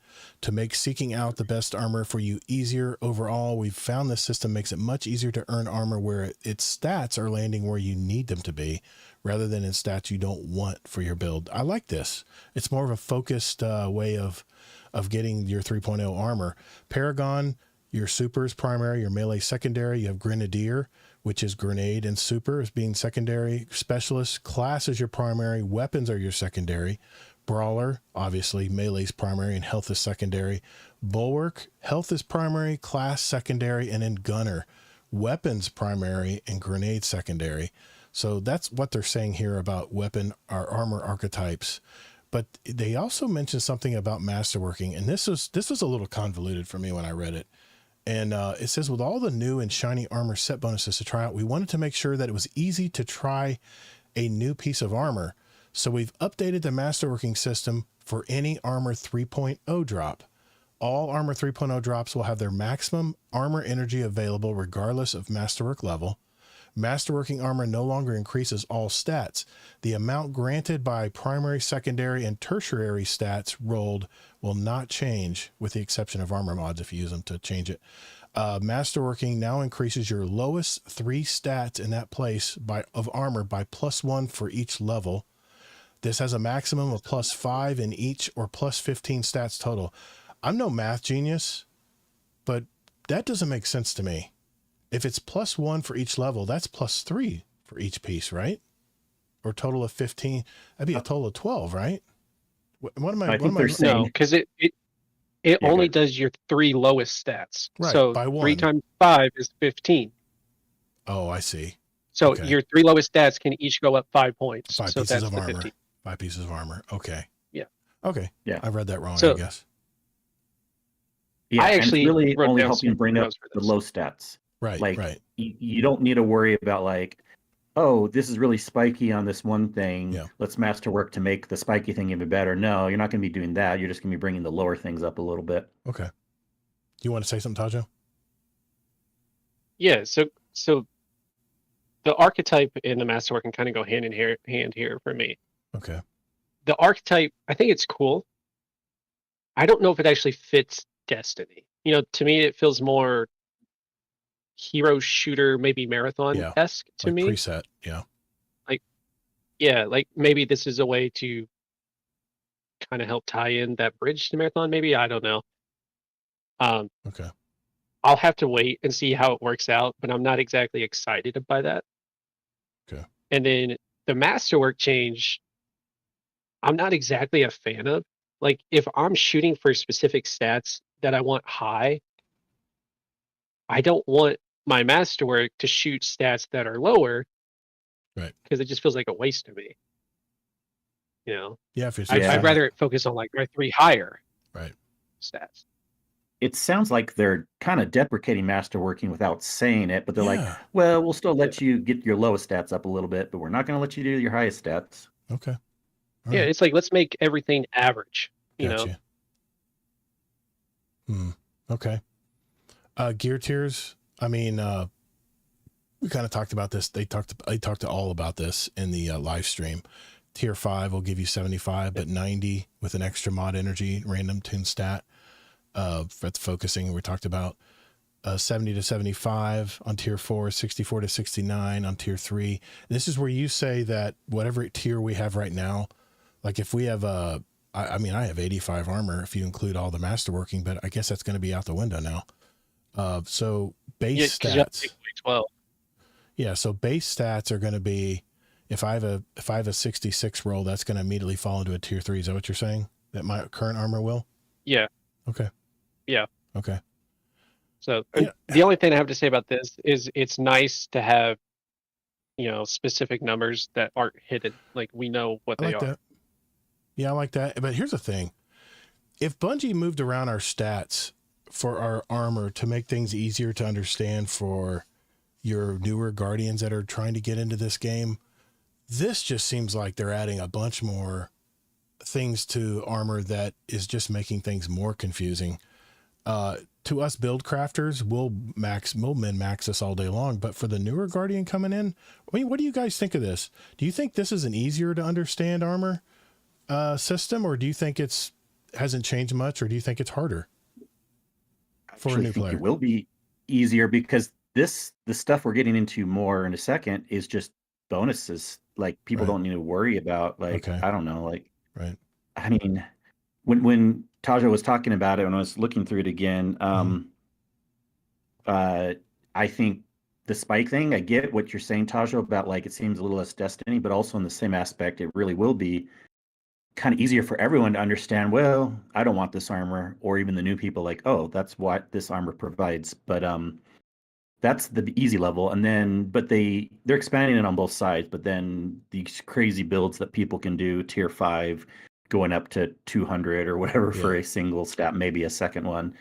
That's the harder part that you don't have to do. It's not like, unless the game is like promoting get your tier 5 like on the loading screens or whatever, and then new people are like, how do I do that? But I don't know. I'm not too worried about it right now. In our Twitch chat, who's your Guardian? He says, returning Guardian here. I think it'll make builds easier. Okay. Maybe I'm just looking into this too deeply. I don't know. I mean, I'll be honest. I'm looking forward to build crafting. I'm looking forward to starting all over with armor because, I mean, we all got our armor, right? We all got our armor for PvP. We all got our armor for PvE, and we're pretty much good. There's been no real motivation, even Artifice armor.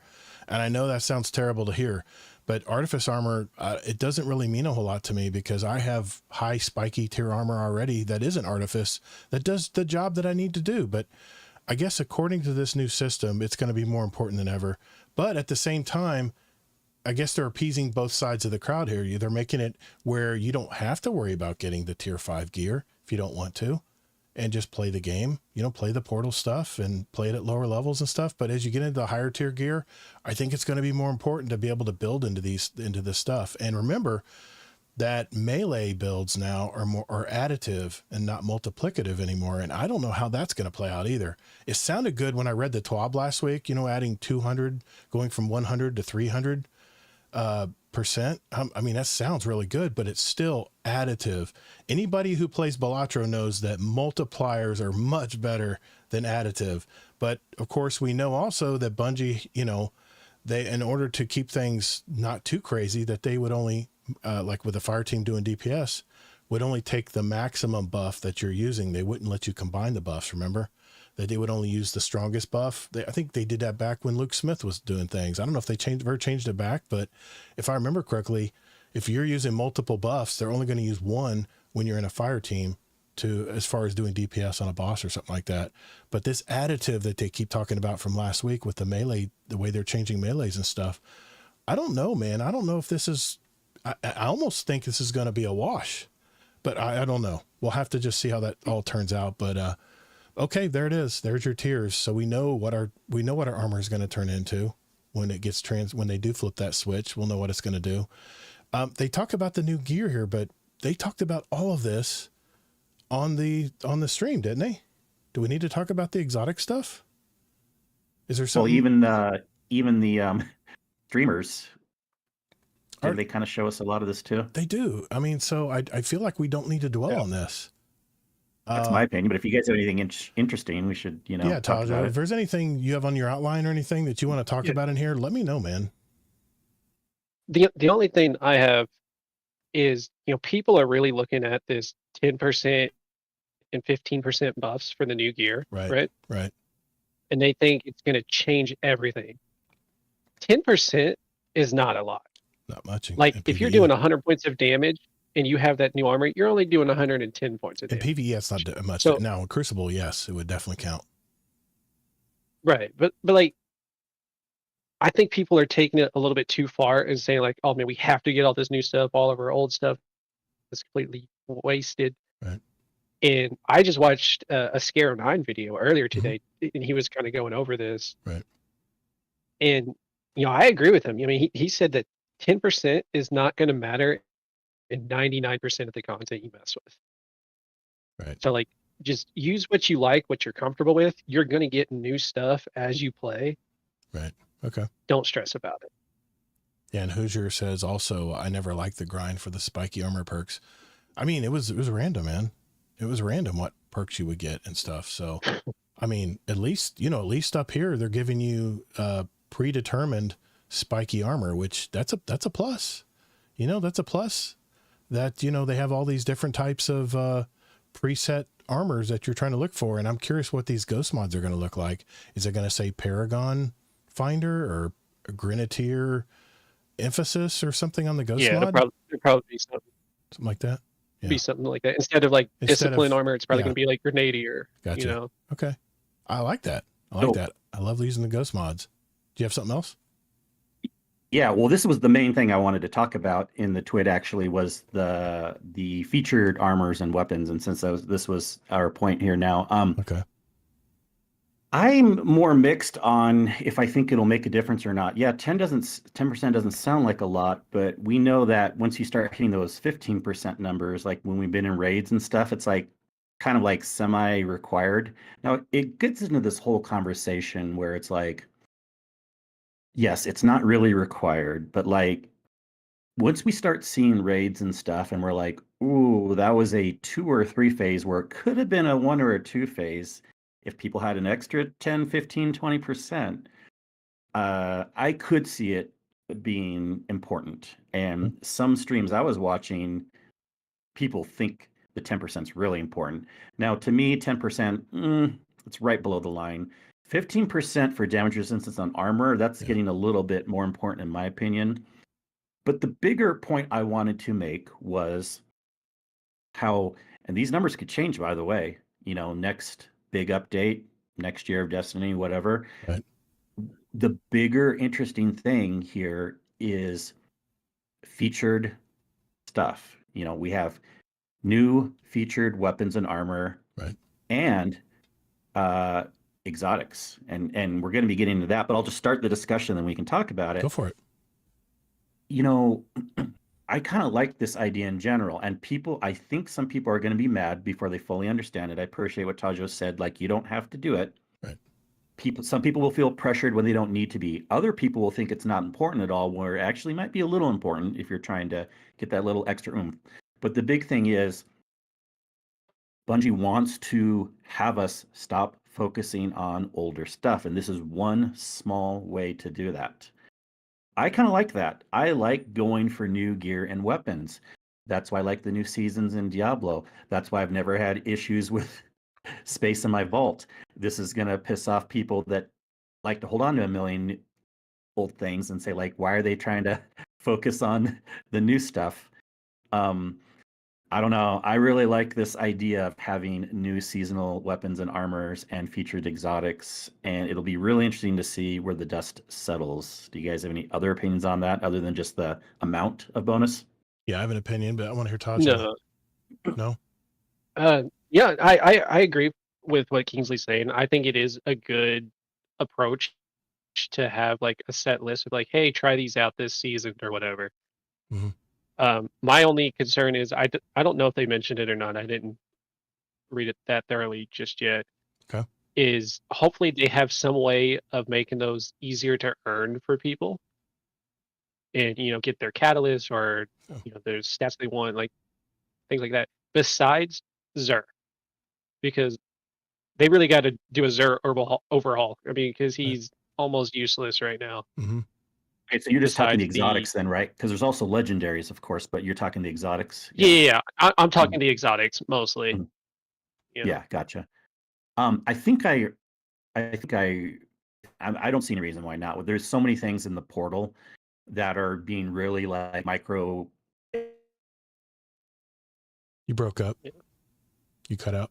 I think I saw that there will be some extra focusing with exotics. We already kind of have some focusing. Right. So like really it'll just, and the list was actually pretty darn big with how many exotics there was gonna It be. was a long list, yeah. Yeah. So Yeah, I'm sure they will make them easier to earn. If they don't, I could see that being an issue. Like, hey, try out this new stuff, but we're not going to help you get it.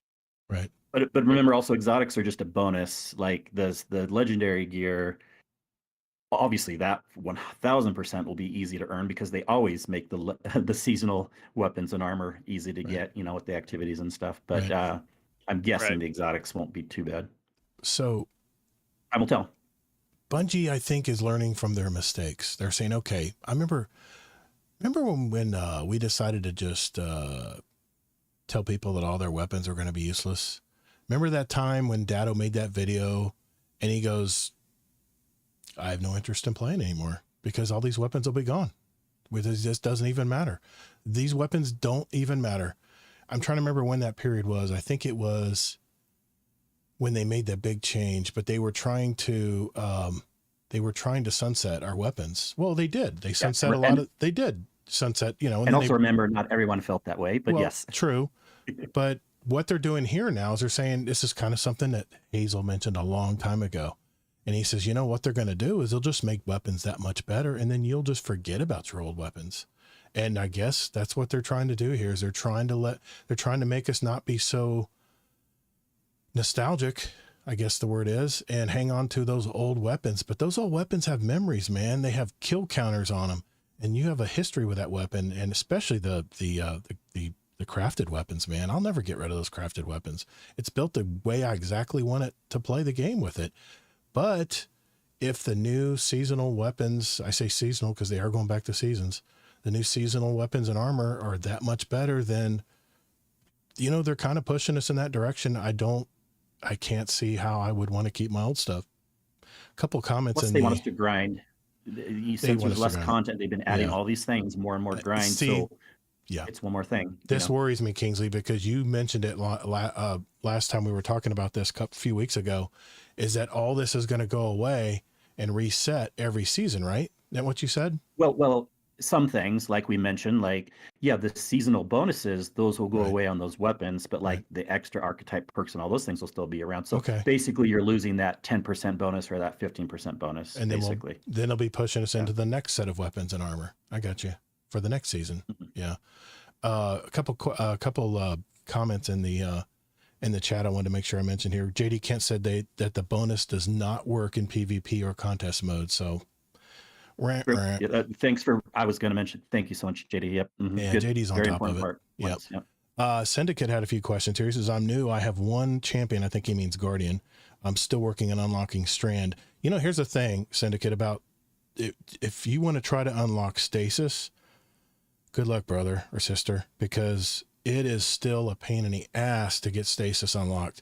You have to run those missions, loop them and loop them and loop them and loop them until on what I call the ice planet Hoth, and until you finally can. It's such a repetitive loop. It was so boring, and it was so boring that on my other accounts, I said these accounts just don't have Strand. I mean, I don't have not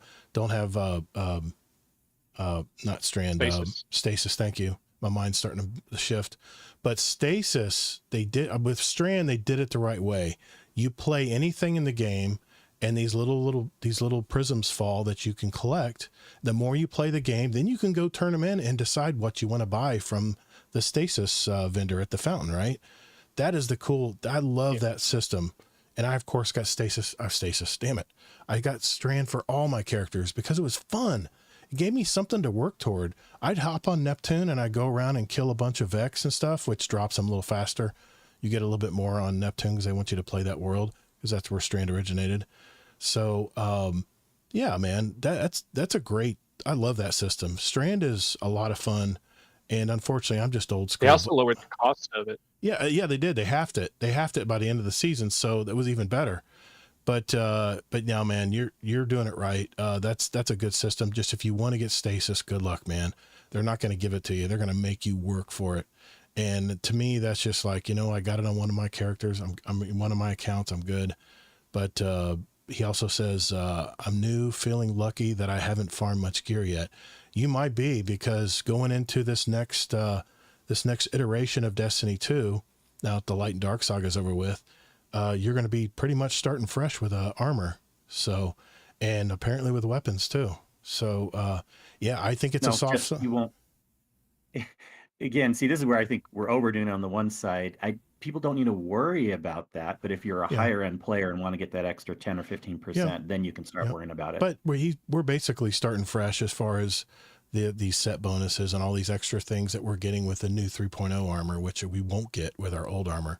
So yeah, I mean, get your one good set. You said you have one good build. Hang on to it. What I would suggest doing, Syndicate, between now and then is unlock all those fragments, man. Get your stasis, go play the Final Shape mission, go play through that. It's an awesome mission. It's probably the best DLC Bungie's ever released.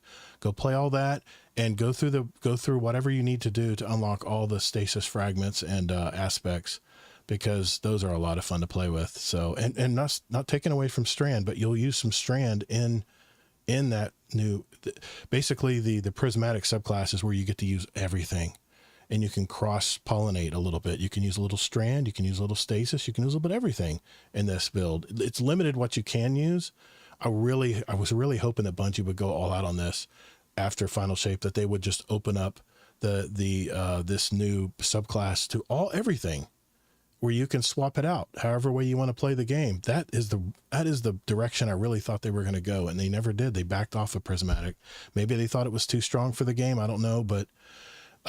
Definitely, at least they definitely did. They're walking it back. They are walking it back, so that sucks. Sure. That sucks. I mean, I'd even take less. If you want to even nerf it a little bit, I'm fine with that. But bring in more customizability with prismatic, because that was such a good idea, man. That was such a good idea that they added with the Final Shape. Of course, the people who made Final Shape, probably half of them aren't even there anymore, so it's a moot point, I guess. Hoosier says, actually, there's one conspiracy theory out there right now that prismatic was just added as another way to make Final Shape better because they had to, and now they just almost regret it. They don't have the time or ability to keep up on prismatic. It's too bad. You wouldn't have to worry about new subclasses. But yeah. Hoosier says, I'm glad the fresh start is happening. One reason why I didn't want to return back to the game is because I didn't want to play catch up to all the in-game activities. Final Shape was fun, but I don't think I can continue playing it the way it was laid out. That's what they're trying to fix with the portal system, where it's very easy for you to just jump in and play content. So we're going to hear about that in the live stream coming up this next Tuesday. And I'll be honest, I'm more excited about that than this last live stream we had. I'm excited to see what this portal system looks like, especially for solo ops, which is, the part I'm going to probably be using a lot of. So, okay, back. Go ahead. Sorry. All right. Back to the TWAB real quick here. We went on a long tangent on that one. Sorry. Yeah. We talked about the exotic armor here. The TLDR here is they can't transfer, or they can't use the new system on your exotics. Not this year. They said the year of, which I guess this is the next year is the year of, Prophecy. Prophecy. Thank you. Someone's on top of it. Thank you. Yeah, they said we're going to give you some tokens with 8 of 1 where you can transfer, I guess, switch out some of your favorite armor exotics. Yeah. So, okay. Focus. Yeah, you can focus it. So even your class ability stuff here, your class items, you can do as well. So there you go. Gear swapping. I think Kingsley had something to say about this. Let's talk about gear swapping. I know they mentioned that. I think all they mentioned here was, Sanguine. They're just updating Sanguine Alchemy, that they're going to make. They're sure there's a timer if you do switch out. Sanguine Alchemy. It's an interesting thing. At first, I thought it was a little bit worse than it was, but it's not. A lot of people use Sanguine Alchemy in a way where you build up on a solar class, you pop your well, and then you swap to another subclass. Right. And then what happens is you get the benefit of Sanguine Plus, like if you wanted to switch to Arc because you prefer using an Arc heavy, you get all the Sanguine benefits, plus then you get, even though it's not solar, it still counts because it's kind of doing this ability energy thing. Mm-hmm. But this is a different thing where they're doing a thing where if you were to swap to Sanguine, instead of swapping away from it, there's now a 10-second cooldown before its perk can be activated. Okay. Not huge news or info yet, although some people will be mad. This is going to mess up some endgame builds and things that people like to do. However, again, I'm always future looking. This is a much, much bigger thing that Bungie's laying down the law with. They're kind of saying that they don't want people to getting into hot swapping, gear swapping, stuff like that. And I applaud this because even though I know it's fun for people to find weird ways to do things, and well, they probably don't even think it's weird, but like it can trivialize some things or make it so that people feel like they're semi-required to run those things. And if you're on an older system too, like a PS4, which you shouldn't be, but you know what I mean? But like it's harder to do these type of hot swaps, even though a subclass swap is not as bad as other things. So I really applaud this. They say they're going to do more things down the road too, and it's one of these things that I'm sure some higher end players will be upset about. But I'm trying to be empathetic about that. But for me, I kind of like the idea of just eventually getting rid of. Exploit's a little bit too hard of a word, but like things like this that kind of exploit like hot swapping and gear swapping and stuff. They've even fixed it in PvE. I used to bring a fusion rifle in trials or whatever I'm playing, and then immediately switch when I'm out of ammo, immediately switch to a sidearm, which would give me a full clip. They've even switched that now. So they've made it tough to take advantage of that. That's for sure. Yeah, that's all that basically a lot says. Of that stuff is still allowed. Okay. Except Sanguine now is a big one where they're starting with. Okay. So. I could have sworn they had a TWAB a while back that pissed people off that said there's not going to be hot swapping anymore. Well, that was for Red of the Nine. They were testing it right at the 9. Yeah. Okay. And this is a specific example, and with them committing that there will be more down the road. Okay. Tajo, do you want to mention something else? Wait. Yeah, I actually have a couple things. On the hot swap, I'm with Kingsley. I think it's a good way to go. I'm very much in the mindset. I build my character per encounter, and I just stick with that one build. Mm-hmm. I'll swap whenever we get to the next rally flag or something, if that build's not going to work for the next boss. But you don't need to hot swap every 15 seconds and do all this crazy things. Like if that's what you like, that's cool. But for a majority of the player base, it's not necessary. Yeah. And it adds a level of expectation when you go into higher in content and be like, hey, have 8 different builds set up so that you can swap through during the DPS and everything. I always I think it's unnecessary. I always feel they're targeting the speedrunners when they talk about this kind of stuff. So I know the speedrunners hot swap a lot, kind of potentially even the swords and stuff to skate and get through stuff quick. But okay, they talk about featured exotics here. Like my hot take is they should get rid of sword skating. That's a very hot take, but they have nerfed it a little bit. I mean, you can't even warlock skate anymore as good as you used to. But they talk about the features exotics here, starting with Edge of Fate, certain exotic. Oh, do you have something else to mention? Yeah. Go ahead. Yeah, just before we get too far down the line, I wanted to touch on the exotic class item change, Okay. because I don't think we talked about the class items very much. No, I just brushed over it. So, yeah, I don't remember this from the live stream or anything, but did you see that the class items, depending on which perk is where, is going to have set roles now? And they're getting rid of the artifice slot on them. Really? So you don't get the bonus from the artifice anymore. So which soft sunsetting. Yeah, well, not necessarily, kind of, but like, the spirit of whatever is going to have a set stat spread for that perk, no matter where it's at. Mm-hmm. So it's almost like you're going to have to choose: do you want a specific perk or do you want a specific stat spread? Yeah. On your class item. I got you. Which are you willing to give up? Mm. And then getting rid of the artifice armor slot, so it's not an additional 3 or 5 or whatever it'll be now. I think is also not great, especially because we put all that material in there to get these artifice slots, and then I doubt we're getting repaid for that. I think that's a pretty big change that nobody's brought up. Really? Yet. Okay. Yeah, I remember hearing something about like they were going to do some stuff with the exotic class item pieces, but you're right, like on the actual details now, it is just kind of confirming that whether they are intentionally trying to soft sunset this or not, it may ultimately go that way. And it's kind of sad because I loved the duality mission and stuff, and who knows how these are if people are gonna enjoy them as much going forward if it's just a little more set like this. Yeah, I honestly don't use the exotic class items too much. I have my set build, stuff I like to use. I have a bunch of them, don't get me wrong, but I could have sworn in a past TWID that they talked about how they were changing some of these exotic perks on the class items, but I may be wrong. They all kind of melt as far as together. I remember, they just said they just said they were going to change them, but they didn't actually give specifics yet. Okay. I think this is our first look at the I got you. specifics. Okay. And looking at these specifics. Go ahead. I was just saying, like, looking at these specifics, it's really killing the vibe of the exotic class armor. Yeah.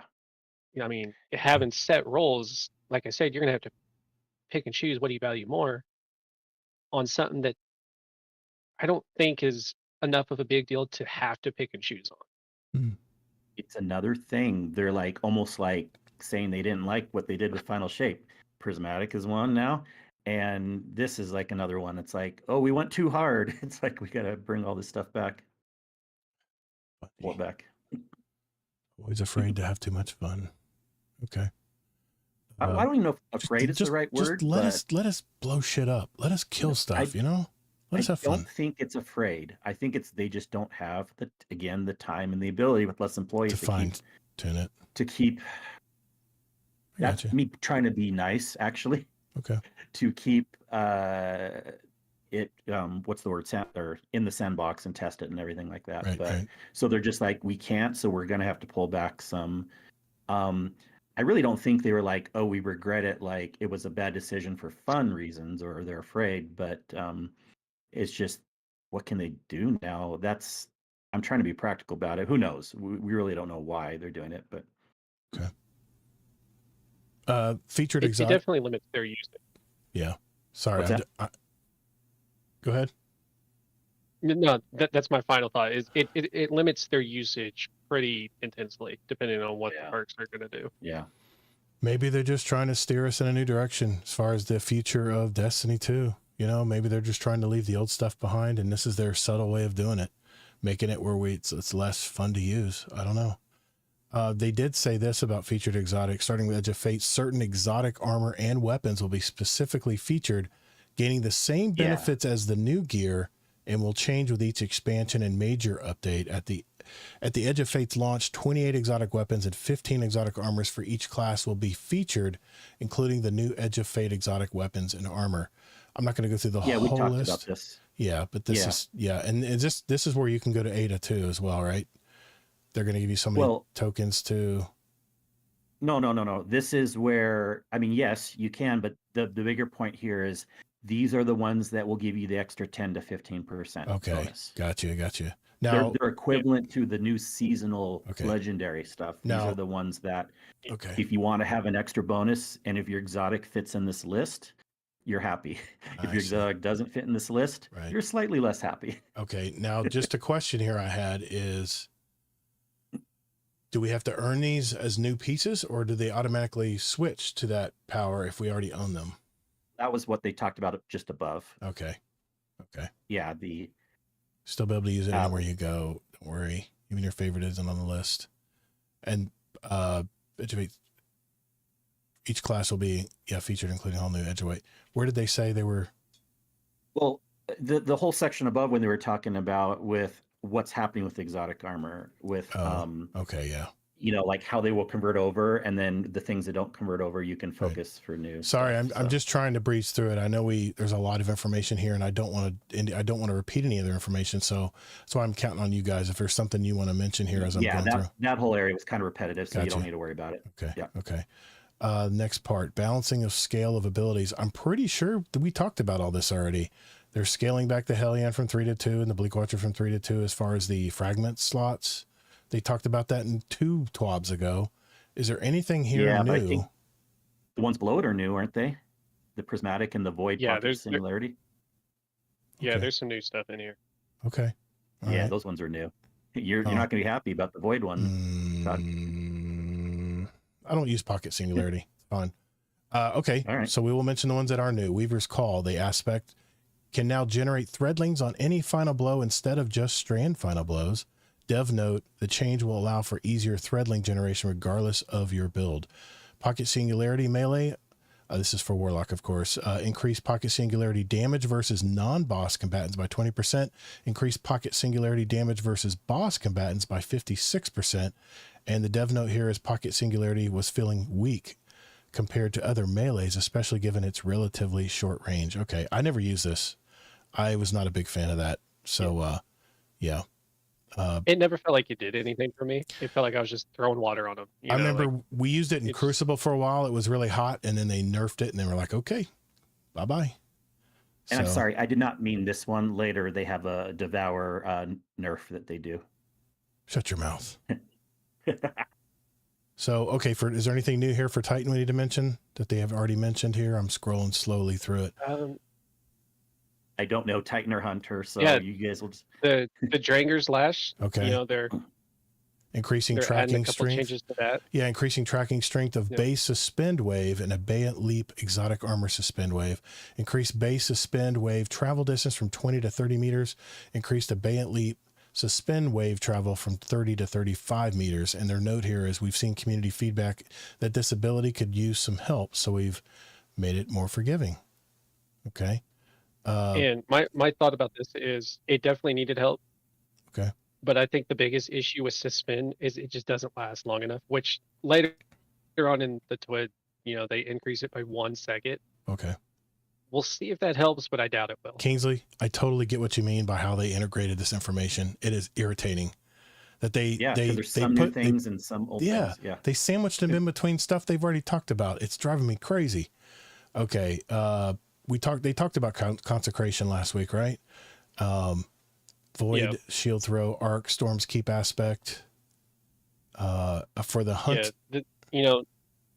not getting double benefit from like 2 barricades now for storm's keep. Right. That's a pretty harsh nerf. Probably needed it, but that is a major change, I would say. Anything for Hunter here we need to know? Yeah, the gambler's dodge. I know that was part of the live stream, but yeah, you don't have to be being able to earn your dodge back from anywhere. Yeah. Okay. And then also too is they mentioned it in the live stream, but not on here anywhere. I don't think.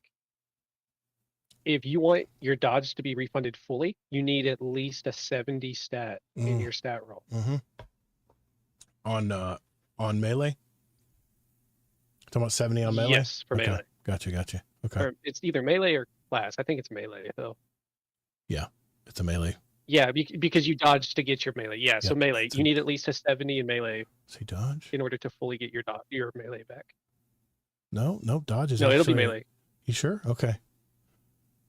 Yeah, because you're dodging, but it's reactivating your melee regeneration. So that's what I could have sworn dodging was the class ability for hunters. But this is the thing it that comes is. after. It's not in a class Yeah, though. the dodging. No, Oh, the dodging is okay. what starts Gotcha. For the melee. the effect. Gotcha. Yeah. Okay. JD can't. You have to go to 801 and change your exotic. Okay. All right. Yeah, the features in the ball. Yeah. I'm a little lukewarm to that. That new ball, that new matter spark. I don't know about that yet. Anything else here that hasn't been already mentioned for hunters in the live stream? Let's see, gunpowder gamble. Pretty much everything. I think, the gunpowder gamble, that's new. On your mark is new. The ascension finally working with pretty much everything. Gunpowder gamble, reduce self-damage from gunpowder gamble detonation by 60%. Yeah, I used to hurt myself using that. Final blows of all kinds now grant gunpowder gamble progress instead of just solar kills. And they say blowing yourself up with gunpowder gamble is frustrating, so we've significantly reducing the self-damage it does if you're too close to the detonation, and we're making it easier to build stacks. Okay. On your mark, final blows while at 3 stacks of on your mark now make you radiant for a short time. Activating your class ability now gives 1 stack of on your mark instead of 3. We think Gunslinger needs more access to Radiant, so we're essentially allowing them to reach a 4 stack on your mark in the form of Radiant. Beyond this, we're focusing on further improving Gunslinger's kit in an upcoming release, probably with I'm guessing with the Star Wars theme release. Okay, Arc Ascension. Is that all new, or has that been repeated? I'm trying to remember. Yeah, that's new. That's all new. Okay. They mentioned they were making changes, but not what they were. Okay, so for the Ascension aspect, Ascension can now activate the following perks: armor mods, Reaper, Powerful Attraction, Outreach, Distribution, Bomber, Dynamo, Exotics, the HOI. What was Oil, Heart of Most Light. Heart of Most Light class item. Gerfalcon's Reserve Overshield. Okay. All classes, General, increase damage versus bosses, mini bosses, and champions by 50%.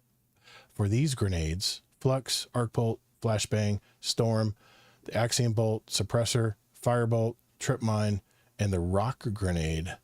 Forerunner, okay. All damage types, ability, energy returns from perks, and passive regen now scales based on the requisite stat. We covered this topic in the recent TWID. Okay. Be nice if they could do that on some of these areas. All right, Devour. Reduce Devour heal amount from 200 to 140. What? Devour has been far and away the most effective form of healing available, and a full heal on every proc feels excessive. Really, Bungie. This change will better balance Devour against other healing sources and give more value to the back-to-back procs. Yeah, whatever. Strand, Suspend. You don't need Devour anyways. What? I've been trying to teach people for years. No. Devour's the way. No, here's why it's better to... Okay, I'm going to go through my little spiel again because you brought it up. It's always better to rely on staying alive using offensive tactics over defensive tactics if you can. Well, you have to be offensive to activate the Devour. What sometimes. I'm talking about is like you can have other subclasses like Solar or Arc or things like that. They're putting out so much offensive damage that the ads are dead, and so you don't even have to worry about healing. I got you. As much, you know what I mean? Mm-hmm. A healing thing like a Well, a Rift, a Devour, that's like a first lower level, but it's always better to get to a higher level where you're relying on just taking down the ads quicker than having to heal yourself. Yeah, plus overshields and other stuff it kicks into, yeah. And maybe they were just thinking it was a too easy get out of jail card. Mm. And again, in my opinion, I've tried Devour, and I stayed alive even easier when I had like Arc builds that were taking down enemies and they weren't locking down to me and stuff. Easier anyways. So it's like, I still think people should rely on offensive strategies more than defensive, but whatever. Okay. They're saying Stasis Shatter will now stun Overload champions instead of Unstoppables. I always thought Overloads were a lot harder to stun than Unstoppables, so I like that. I like that change. Arc. Flux Grenade reduced base cooldown time, increased projectile size to make it a bit easier to stick targets. We want Flux Grenade to be high damage skill shot but not the long cooldown and high accuracy required were too punishing. Okay. Now the thing we're going to talk about. New rewards pass incoming. It's no longer called a seasonal pass. It's called a rewards pass because you're going to get all kinds of rewards. It's a because new... they're not calling them seasons. Okay. In the new era of Destiny 2, and with that comes exciting updates to our seasonal pass model. Much like the olden times, there will be 4 reward passes available throughout the year of prophecy. And just like before, the cost of these rewards passes is reduced to 1,000 silver or $10. What we're really excited to announce is that every rank will now be available to earn day 1. No more having to wait for new act to launch to unlock more ranks. We've adjusted them to feel more rewarding too.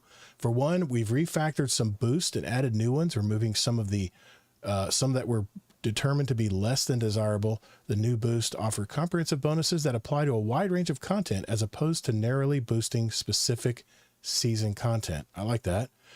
Activity score boost now provides a 15% score bonus on all portal activities when fully unlocked. Prime Ingram boost increases the possibility of desirable armor and weapon drops from portal activities. I like that as well. Weekly challenge boost allows players to complete their various weekly seasonal hub challenges faster, streamlining their access to additional high value rewards. And then finally, XP boost has been refactored to apply a 40% bonus to XP earnings when fully unlocked, along with a 20% bonus to Fire Team member XP. Additionally, the total number of XP boost items has been reduced to make space for additional rewards. Secondly, and this is what I got a beef with, premium track armor rewards have, no, actually this isn't, I actually like this. Premium track armor rewards have also been reworked so that players will acquire a full set of both PvE and PvP armor, and the free track will offer 5 pieces split between the two. So you'll get a partial set if you have the free track, allowing players to unlock the partial set bonus for each. Thirdly, we took a pass at our reward allocation to ensure that we're providing as much value as possible for all players. The allocation of various free rewards has been increased, and players will be able to acquire more cosmetic rewards within the first 100 ranks of the pass compared to prior season passes. With a return to 4 passes per year, we've reduced the pass ranks down to 110. Why the extra 10, you ask? Well, they're extra special. While we set out to reduce the overall grind and remove the time gating introduced during episodes, we still wanted to preserve some aspects of the aspirational progression and chase rewards that our larger seasonal passes provided. These additional 10 ranks are packed with valuable rewards for both free and premium players, require 500,000 XP each to earn, and can be acquired through gameplay, only through gameplay. While we have ensured that the first 100 ranks provide you more value than ever before, we hope that you enjoy having additional rewards to chase after achieving rank 100. Okay, so let me get this right. So instead of every 5 ranks, you get one of these engrams you can turn into the cosmetic lady and get, your 5th or 500th legendary sparrow. So now they're going to have better rewards, but only 10 ranks. What do you guys think about that? 110 ranks total. I was asleep. I just woke up. I know. I'm trying to get the new information out there. I don't think that's necessarily what they're saying. I think, so if you look at it, you're basically going to what would essentially be rank 150 would be the top out. So if you factor in the 500,000, I see what you mean. Because it used to be 100,000. So you're going to 150. Okay. Yeah. So I think after you hit like that 110/150, you'll still do like the prime Ingrams or whatever. Right. But they're making it shorter overall, because right now we're used to the 200 over the course of however many months, where now you get like the 150 right off the bat. So like it is shorter, but they're wording it to make it seem longer.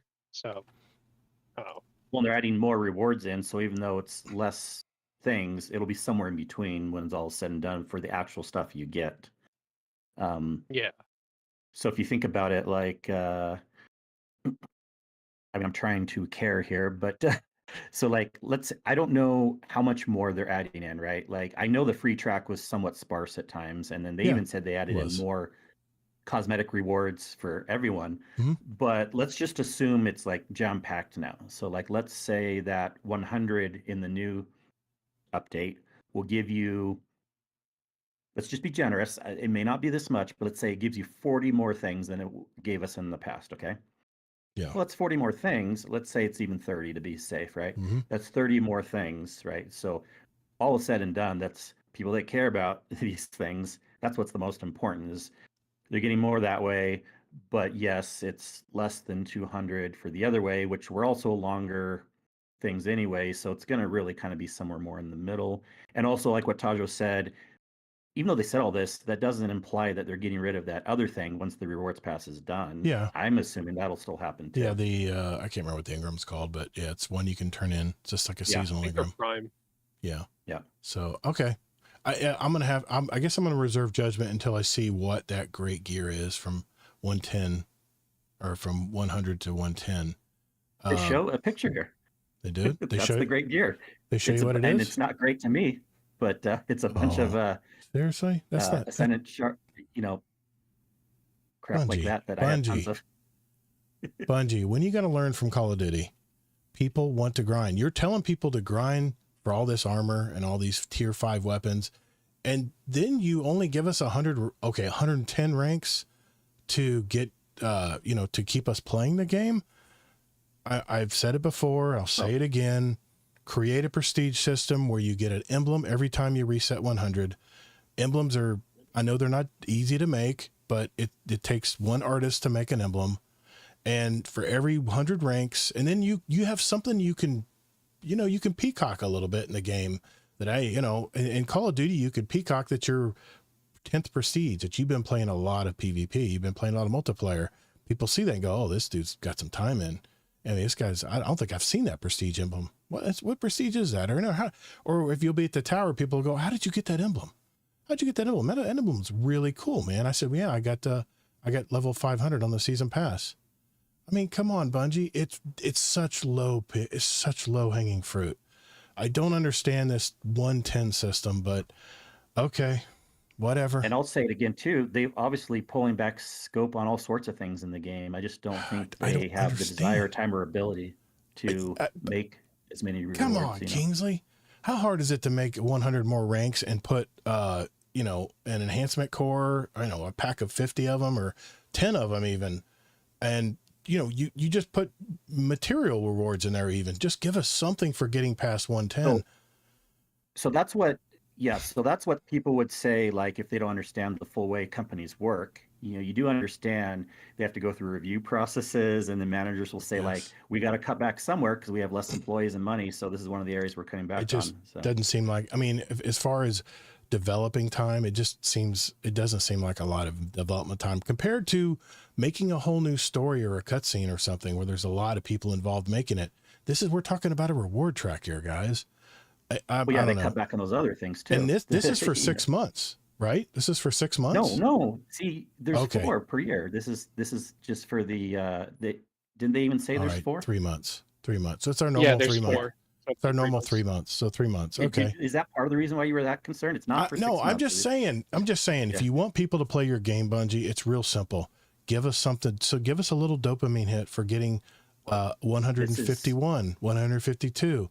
Oh, 153. I'm going to finally get that cosmetic that I've wanted. All you have to do is throw like one cosmetic in for a weapon or anything, or just if you want to just simplify it, just give us material rewards.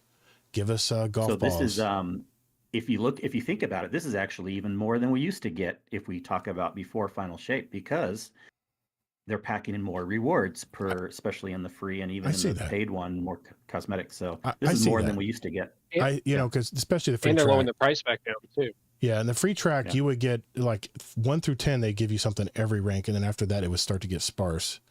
Where you get something every rank. It was like the first. The first 20 to 30, it was pretty packed, but after that, it dropped off.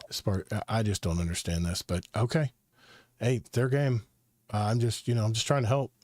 Just trying to help keep more people playing the game and grinding it. I mean, you want us to grind armor, you want us to grind these tier 5 weapons, and yet you give us only 110 slots to grind our our battle pass or whatever it's called, reward pass, reward season pass, whatever you want to call it.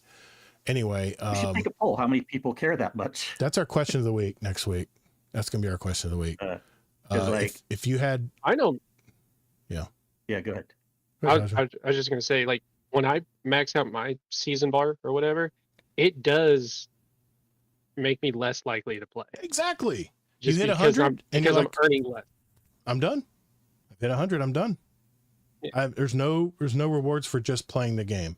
That's my point. Give us a reward for just putting time in and playing the game. And for a lot of people, it doesn't make us want to play the game less. So I wonder, it'd be interesting to see. Yeah, I think that'd be a good question. I think that's going to be our question of the week next week. I'm curious to see what people think about do this. Frame Maybe it it's just me. Because of course we are still getting more than we used to get. We're just, maybe it's a little bit potentially less than the last year of Destiny. I love the 200. Yeah. It made me do bounties every night because I wanted to move up 5 levels on the pass bar to get, to unlock harmonic whatevers. We're getting more rewards, but it's a less of a grind, which the grind is what I'm about. I prefer the grind. I want the grind. And that's the thing, Tajo. They're putting the grind back in the game. We got to grind power. We got to grind to get the good armor. We got to grind to get the tier 5 weapons. They got the portal system in place where we can grind, especially solo ops, which is what I'll be checking out. And yet they handicap us. I don't know if that's a right word, but they sell us short with only 110 ranks. And I honestly, Kingsley, I didn't know they showed 110. I thought it'd be like a pack of, for 500,000, I'm thinking it'd be like a pack of 5 golf balls. All it is a shader and a helmet, an ornamental helmet. And yeah, I just don't get this, man. Micro here in the chat, he says he's a casual player that's played for about a month and he's already level 120. But Micro, here's a question. If you know that there's 200 levels and there's all these other, if you saw all these other levels in front of you and all you had to do is play the game or do bounties or whatever that increases your XP, wouldn't that motivate you to play every day as like a hobby? Because once you hit 100 and there's nothing else to do, 110 in this case. Oh, and I could see if every 5 levels after that, if they kept up that tradition and you got that Ingram that you could turn into Eververse don't say they aren't doing that. Well, I'm just saying let's just assume they're going to continue to do that after the 110, every 5 levels, which is 500,000 XP, you'll get this special Ingram that you can bring to Eververse. And I'm telling you, I used to record it every time I turned them in, but I would say 9 times out of 10, you got a Sparrow or a Projection or a Ghost that you did not want, did not care. And when you destroyed them, instead of getting Bright Dust back or something valuable, you got a little bit of Glimmer and they said Saranara. Anyway, I'm not, I'll be here all night arguing about point, but just want to mention, I just don't understand that. And another question is, are we sure a majority of games have a 200? I said a majority of games have a 200 bar pass. Like I know Diablo only has 100. Like, what's an average out there for games? Call of Duty used to never have battle passes. Now they've integrated that plus the prestige system. Why do you think Call of Duty 200? I think it's 100 or 150 or something. But why do you think that Call of Duty is still the most played game? It's considered a black hole game, a game that just is always there, that people are going to play no matter what. Topic for the season pass bar, you're right? You're out. Yeah. I'm just saying, you're trying to get people to play your game. Go ahead, Tajo. Do other games have more than 100? My 2 points on that is, one, it also depends on what they're using to measure their season pass. Like, it's 100,000 each level, 500 for that last, whatever. Other games, it could be like, oh, you need 300,000 each level, or like Call of Duty, for instance, it's time-based. It's how much time you are playing in the match, not when you log on, but in the match. Yeah. And is how much your bar. And here's the thing, I love go ahead. I was gonna say that can inflate how long the grind is. It could be the same grind, but it feels longer because you have to do more. Here's the thing. That wasn't my question, and then I'll let you guys. So is because we can't. To be fair, we got to be defining what we're complaining about. Are we complaining about the amount of rewards, or we're complaining about how long to get to 100? Well, they Those are I'm two separate things, complaining in my about opinion. each studio can my change it. my whole issue is the end part, like what you do whenever you've maxed it out. There's Yeah. no And then the reason other to play games, besides if you just need to do other stuff.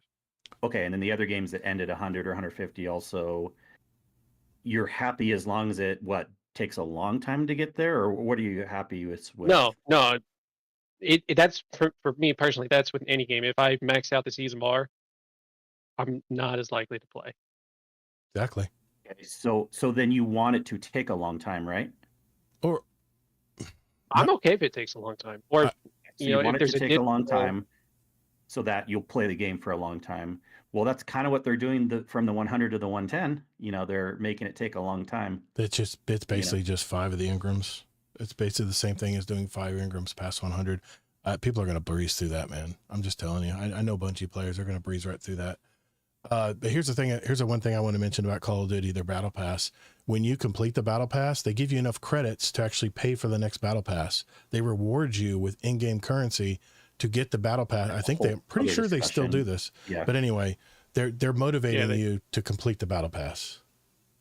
So Okay, well, that's a whole different discussion. I agree with that too. That sounds cool. Yeah.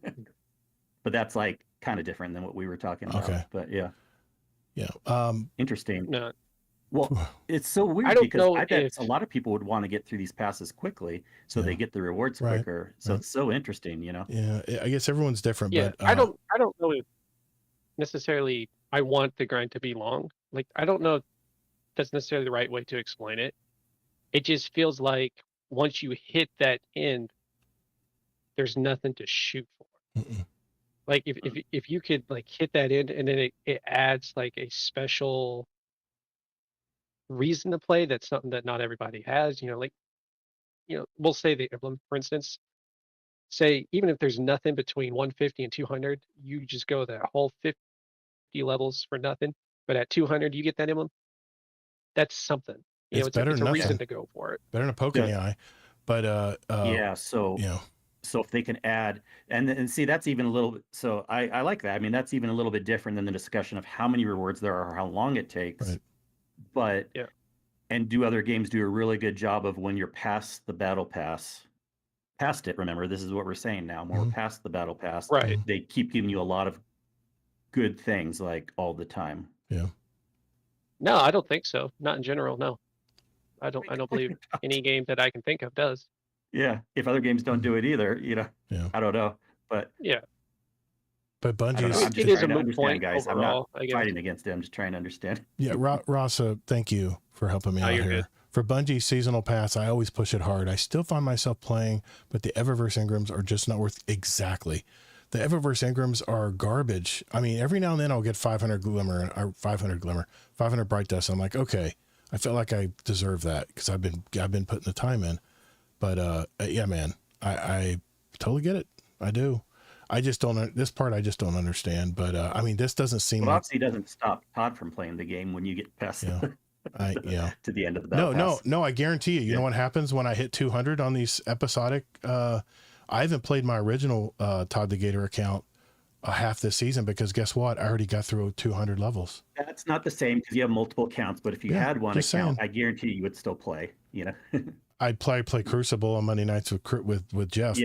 But that's for a different reason. That's for farming guns in Crucible and doing other things. And then I want more content. Like, I mean, I could say like, oh, I don't play the game when the campaign's done, but I'll still go and do raids. Everybody has like their. Everybody has the rewards, the thing they get out of the game. I get that part, but this is pretty basic stuff, man.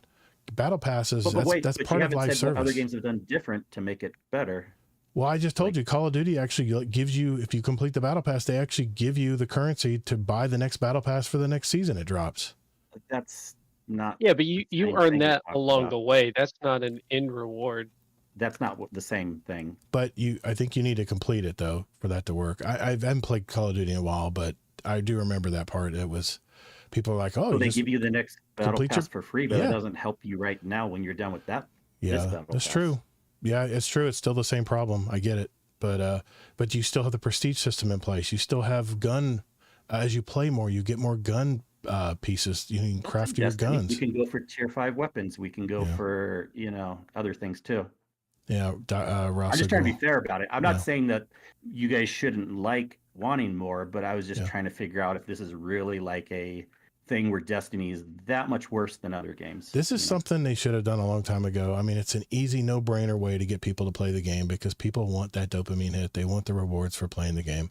And the Battle Pass is part of live service games. You have to give us some reason to grind and play other than hoping that we'll get that piece of armor to drop. Anyway, we got to move on. That one last thing, and especially if it's not that much better in other games, there's no way in hell we're getting it in Destiny. Yeah, but this is Destiny. Employees now. We're not like other games. This is Destiny. Destiny's supposed to rise above other games. There's no way we're getting it with less employees, especially if other games don't even really have it. The employee problem, of course. Yeah, the layoffs. How's that working for you, Bungie? Bungie Day is almost here. What a way to translate. What a way to to move on to the next topic. I'm shitting all over Bungie, and I'm gonna go, hey, Bungie's day is almost here, guys. Fun. No, we didn't name this day ourselves. Our community did. And we'll have more to share about the day of 7. That's 7/7, by the way, as part of our annual celebration.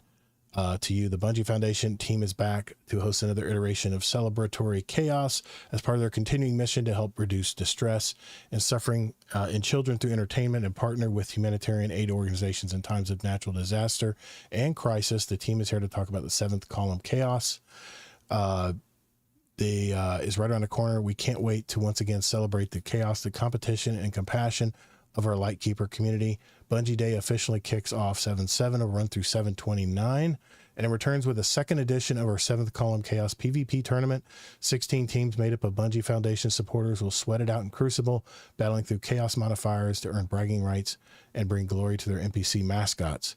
Will the sweeper bot led Dust Bunnies and team captain Clean Plays be champs this year, or maybe returning winner DeFizzle and Colonel's Revenge will push for the title again? Let's lock in and have some good fun for a good cause. Matches begin on 7/7, so stay tuned to the Bungie Foundation social channels for match times, and they list some match times here. You can go to bungie.net if you want to look at these and find out who your favorite streamer is that is going to be playing in the tournament. Of course, our campaign comes with a fresh wave of rewards to power the work we do together, improving children's health and being through our Little Lights program, delivering rapid humanitarian relief and building an inclusive, welcoming communities for all. We're bringing back 7 fan favorite emblems, plus an awesome slate of brand new items so that'll keep you can rep the Bungie Foundation and push our vital work even further. We have more details to share soon, but here's one of the emblems they show.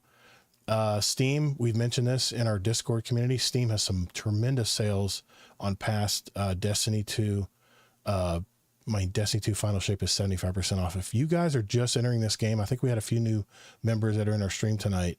Now's the time to get this awesome DLC. It's so inexpensive right now. It's a good time to jump in and get it and play a lot of this, our past stories.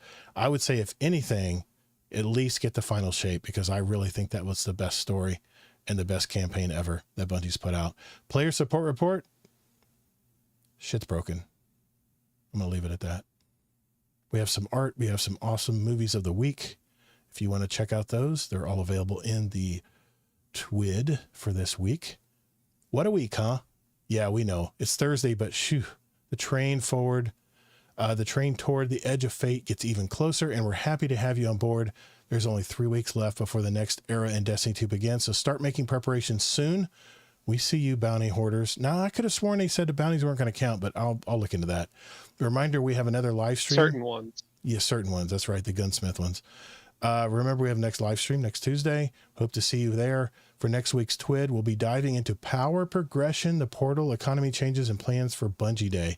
See you, Starside, Destiny 2 community team. Thank you, Destiny 2 community team, for communicating with us once again this week. I always do look forward to the TWABs, but man, there's some things that just really burn my butt. I'm not going to dwell on it. But anyway, that is our TWAB for June 26th. My Lord, I thought that would be quick. But no. Why? Because, I knew it wasn't now, I totally understand now why you were frustrated when we ran over it, because yeah, they mixed in a bunch of stuff that they already talked about, and they're talking about power progression in XTWAB. Aren't we talking about that in the live stream? So I don't know. Bounties. Yeah, exactly. Rasa, got to do the bounties, man. I'm going to stack a few at least. Anyway, that was our TWAB. We have one topic of the week we're going to get into right after this. Man, that was a long segment. Okay. Whew, that was a lot. That was a lot. That was a lot. Yeah. I got to admit, that wore me down a little bit. Yeah, Microscientist said, I mean, with a limited time in this season and how much is left, I'm sure most others are more serious and have more time to play. We get through the 110 with no issue. Yeah. The season challenges from Tajo are the way to go. Yeah, definitely season challenges. Well, we're sure in time. We don't have to read all yeah. the comments. Yeah, I'm just giving props to people who are making comments in the chat. Okay, let us get to our topic of the week, and I'm going to keep a close eye on the clock here because we're already at 2.5 hours. So, which is what I thought we would shoot for this week. But the rest of the stuff will be pretty quick. Okay. All right, here we go. Okay, in this week's topic of the week, Tajo sent me a video from Mr. Toad Smoothie, I believe was his name. And he had a video that was pretty interesting. And it was, well, you know what? I'm going to let Tajo explain what this video is about, and we'll go around the horn and give our thoughts on it. Tajo? Yeah, so the video, simply put, is about how a lot of the sentiment around Destiny right now is more negative driven, where even if the video itself isn't negative, the screen grab will say something negative to draw you in. Right. Or how people just need to take a step back, play another game, distract themselves and not let Destiny run their lives. That's like the quick gist of it. Yeah. I thought it would be a good topic because I know I've taken a step back just because it just felt like, there was so much going on that it was overwhelming, and I didn't want to have all of this bad, worrying and everything tainting my view for what was coming. I don't want to go in expecting to not like something. I don't want to live like that. I want to try to be happy and excited, so I took a step back, and then when this video popped up in my feed, I always like his videos because he's a lot more lighthearted, Right. and I watched it, I was like, I thought it'd be a good topic for the show. Okay. Kingsley, do you want to start out, or do you want me to? Well, I'm trying to, sorry, did I miss the video that I was supposed to watch? It was by I think we posted it in the show notes, right? Well, I can start off. I put it in the end. I mean, I have some stuff to say I do too. about the video itself. Okay, yeah, No, there it is there. Yeah, yeah. you can just talk about it. Yeah, sorry, Yeah. I'm so sorry I didn't watch it. Well, Yeah. no, what the gist of the video was that a lot of our content creators out there, content creators that don't even play Destiny anymore, are putting out these negative videos like in like red writing, like I quit Destiny. I love those, man. I love those videos. I always laugh when I see those thumbnails. But honestly, people will watch those videos more than any videos that are posted positive for the most part. And that's what the video he was mentioning, this Mr. Toad Smoothie in this video, is that he showed side by side two different thumbnails. One was very negative and one was more neutral to positive. And it was double the negative video got double the views than the positive video did. I mean, I put a little videos out now. I put a little bit of content out from now and then, and I try to keep my thumbnails very positive. I never really put a real super negative. I mean, there was a time when Destiny was going through it where I might've been jumping on board a little bit with all the negative hate out there, but then I just felt so shitty after I'd post something like that. So I quit doing it. I quit putting out really negative videos out there when it comes to Destiny content, because people I figure that are wanting to play Destiny and want to be positive about Destiny are the people that are in our community right now that love the game and love the community, and negativity and pile driving on Destiny. And like we said earlier, we're not being people that are being negative, about the live stream or whatever. That may not necessarily be toxic, but it may be that we're trying to give feedback directly and hopefully constructive feedback that what they presented in that live stream really was kind of a nothing burger, other than a few new things we saw in there. It didn't feel like we saw a whole lot during that live stream. But I had a couple notes here. Do you think people out there are rooting for Destiny to fail? That's a good weekly question too. Because it seems like there's people out there that get their jollies off whenever Destiny struggles. And you usually, when Destiny is having a hard time, you get an influx of videos from streamers you haven't seen or talked or heard from in a long time. Or not streamers, content creators out there that start dumping all of these bad videos, all these negative videos about Destiny. And I'm just curious, these people are making money off of Destiny not doing well and not doing, and failing. And I'm just curious, are there actually people out there that just love to see Destiny fail? Do people want Destiny to do well or worse, which is probably Destiny's worst nightmare, is people are just totally apathetic to it, which I'm starting to see a little bit of that right now. So what do you think, Tajo? What do you think about that? I actually have a specific instance about that. There is a content creator that I'm not going to name on here, but he, put that video out where he's quitting Destiny and he's never coming back and all this stuff. And he continues to put Destiny videos out to this day. Mm-hmm. And I was going in the comments one time because I was like, I swear I've seen this guy say he was quitting, right? So I go in the comments to one of his latest videos, and one of the guys asked him, "It's like, I thought you hated this game. I thought you moved on or whatever." He's like, "No, I don't hate the game. I hate the company, and I hope the company fails. I want them to crash and burn because they deserve it."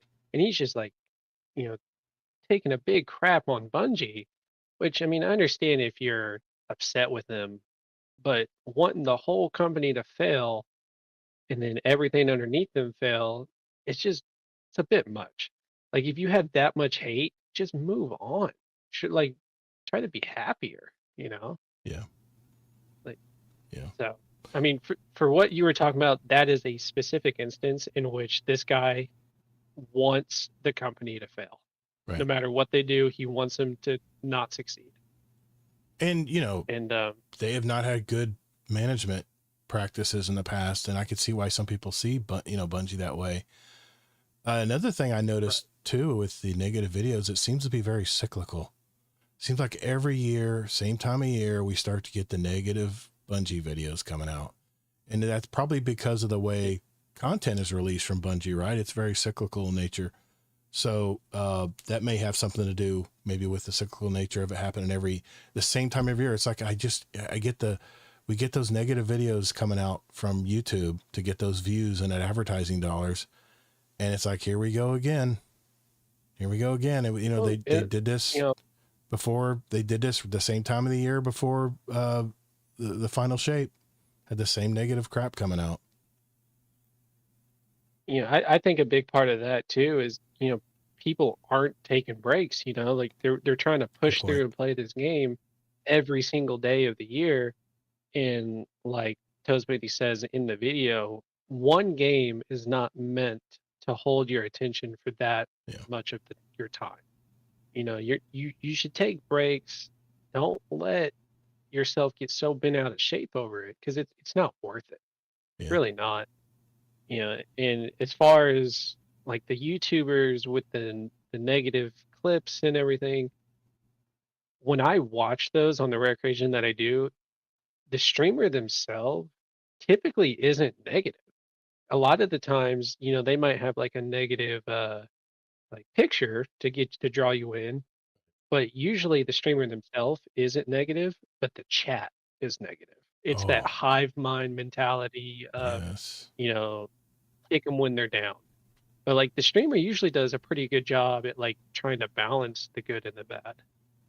I know many streamers out there that I mean, Astrocross is a good example, right? He's one of the he's one of the bigger Yeah. Destiny streamers out there, and I noticed that when he's getting feedback for a video or when he's streaming live, and I've watched a few times he's streaming live, I've noticed that he obviously he keeps the levity there. I mean, he'll tell people eat his ass and all this if they give him a comment or something towards him or whatever, and it's just his stick. But the I like Aztecross. I don't like his editors. I think if you really watch his videos, his editors throw all these jabs in there. They try to hide it. Right. I don't like that. Yeah. But Aztecross himself, I do like, you know. They may just know what gets people to stay listening. Because I mean, let's face it, on YouTube, I'm sure they do. It's all about that 30 I'm sure seconds, they man. do. If you can get people to listen past that 30 Yeah. seconds, advertisers love to hear that. And it's unfortunate. Yeah. That's how the way we have to create, we have to create content for YouTube is to try to keep that small attention span intact. That when people watching stuff, Yeah. and it's disheartening when you put a video out and you look at the stats and they leave after 20 seconds. I'm like, did you not know what the video was about? Or am I that boring? I mean, what the hell, man? And that's a good point you make about taking a break, because I think it's important to take breaks. I mean, I have definitely been doing that before, this summer before the new content rolls out. I mean, every time I do decide to play and jump in, it feels fresh to me. I mean, I'm going to probably play Destiny 2 more lightly until the new Edge of Fate drops in 3 weeks.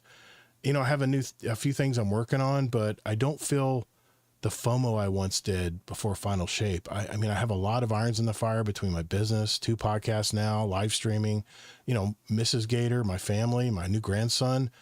And I think keeping a good balance between all of these roles is what it's all about in life. I mean, that's just my opinion, but I think people have to be careful not to be too obsessive. I used to be addicted to gaming, and I know that feeling when every time you wake up, all you're thinking about is, I need to do more bounties. I need to do more bounties. I need to grind more. I need to get my power up. I need to get my power up because I want to be the first guy in our clan to get the power level we need to get to, or I want to get that title completed, and you hyper focus on that stuff.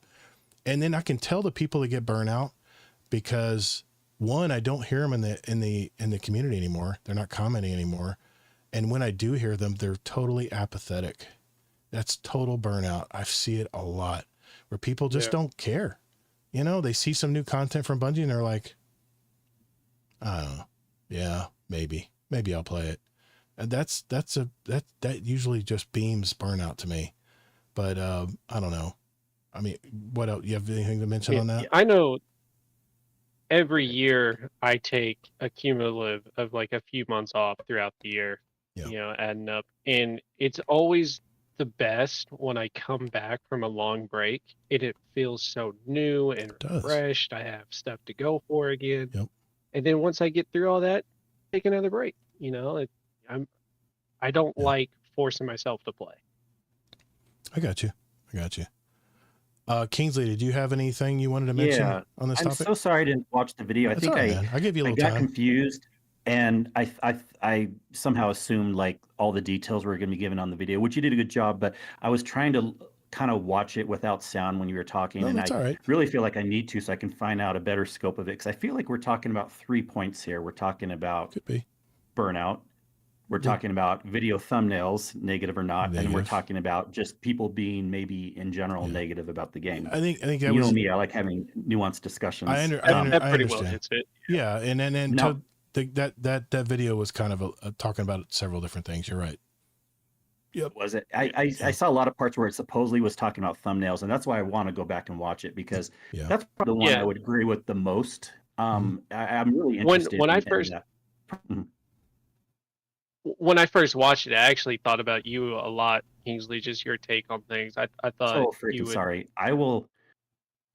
Oh man, but I just still have good points on that. Actually, I think I understand it enough. Now, I do want to say though, just kind of go in reverse. I totally disagree that apathetic is not just from burnout. For some people, it is, but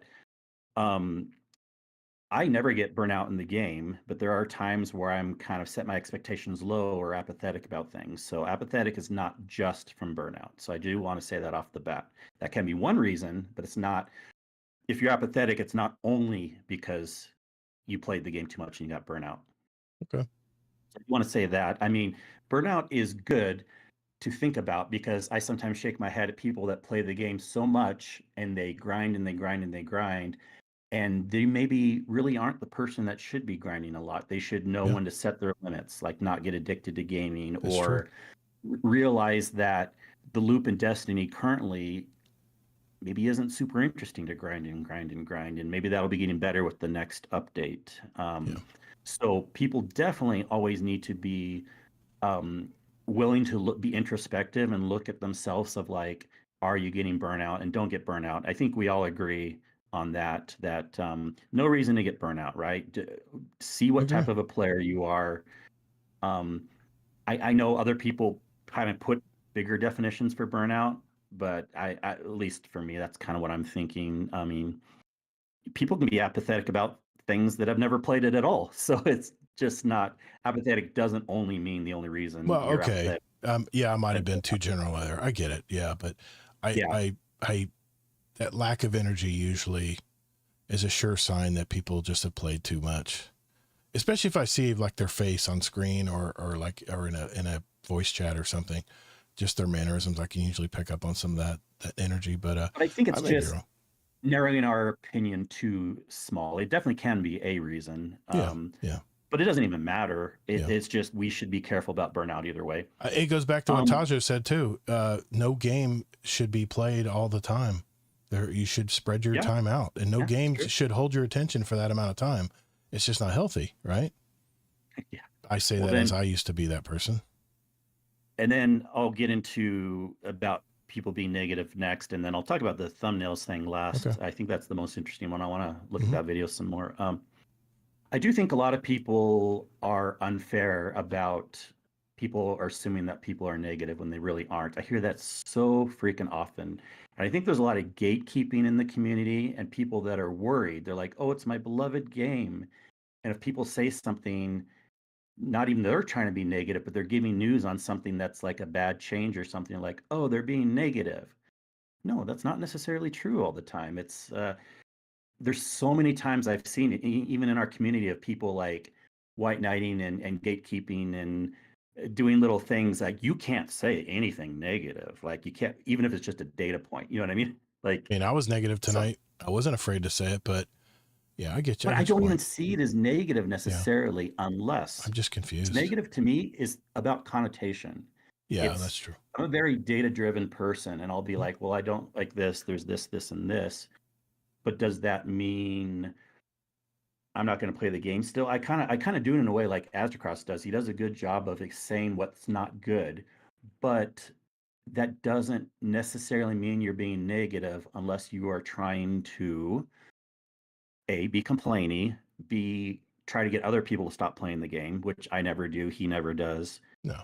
C, there can be other reasons too. So I really want people to be careful with using the term negative in like a very big overall sense without really thinking like, okay, are they truly being negative? Like, for example, I used to and I won't mention some names too. I've even heard this about Astrocross, but like there's other names too. People like, oh, it's a negative video. It's a negative video. And then I watch, I'm like, I didn't really see He's usually pretty objective. He's pretty usually objective. So that's an interesting thing. And of course, right now, and this is everything that I expected, this is about how the game is, and we're getting less content and this and that and whatever. Right. And what, can we not talk about it at all? Can the streamers not talk about it at all? You know, can the newspapers not talk, you know what I meant, not the bloggers not talk about it at all? Mm-hmm. But then it gets into a fine line of yes, these tags and these titles can be interesting. Now, I almost wondered I wanted to look at some examples because, yeah, if it's like really bright red print and there's lots of exclamation marks and stuff. However, I worry that some people think things can be negative, such as this. And I'm not trying to pick on you, Gator, but you had a video in your stream that says, my worry for Destiny Frontiers, it's all in bold print 3 months ago. Okay. Couldn't some people take that as negative? I know you weren't guess trying to so. be negative, I guess they could.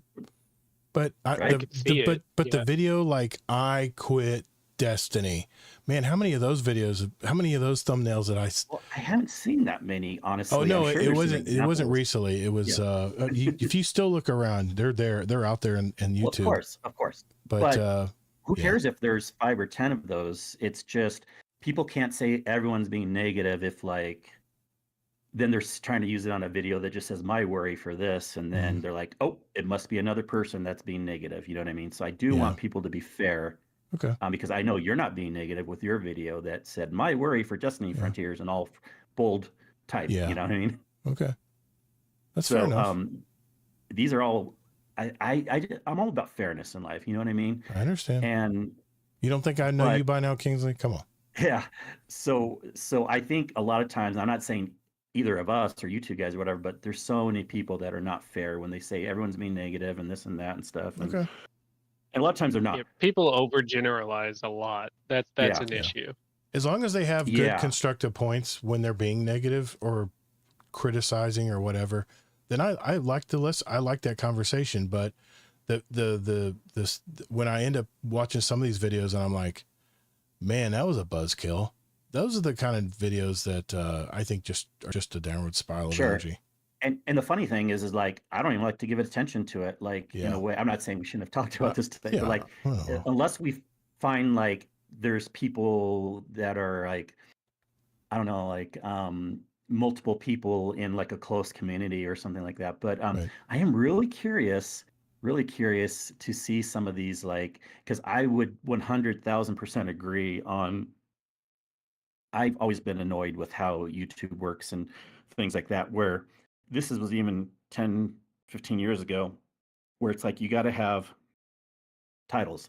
And I've gotten to a point where I'm not upset about it anymore, where it's just kind of what it is. You Yeah. know, it's unfortunate. Like I hate that you had to write in all I hate like words in all caps, but you had to Yeah. write in all caps, Todd, because Yeah. that's just kind of a way to do That's videos. That's thumbnails 101, man. And I guarantee there would be a lot of people, maybe not a lot, but there would be people that be like, why isn't it all caps? It's a negative. Yep. It's my worry for Destiny Frontiers, you know, Yeah. but like, it's not really like that. If I did it all in like lowercase, no one would even see the title. They just breeze by it. Because think of the competition in thumbnails. Everyone has everything in bold and yellow and red, and it's crazy, man. I think we should be aware, yes, for sure, Tajo. And I want to see some of these bad examples of people being like, you know, extra crazy with their titles and stuff. But at the same point, I've just been pragmatic and I've kind of moved on to and just ignored the titles. Yeah.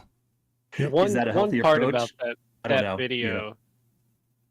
I put the video in chat, by the way, if you guys want to click the link on it. Oh, okay. That is a safe YouTube link. That I found kind of really interesting is the creator, Toad Smoothie.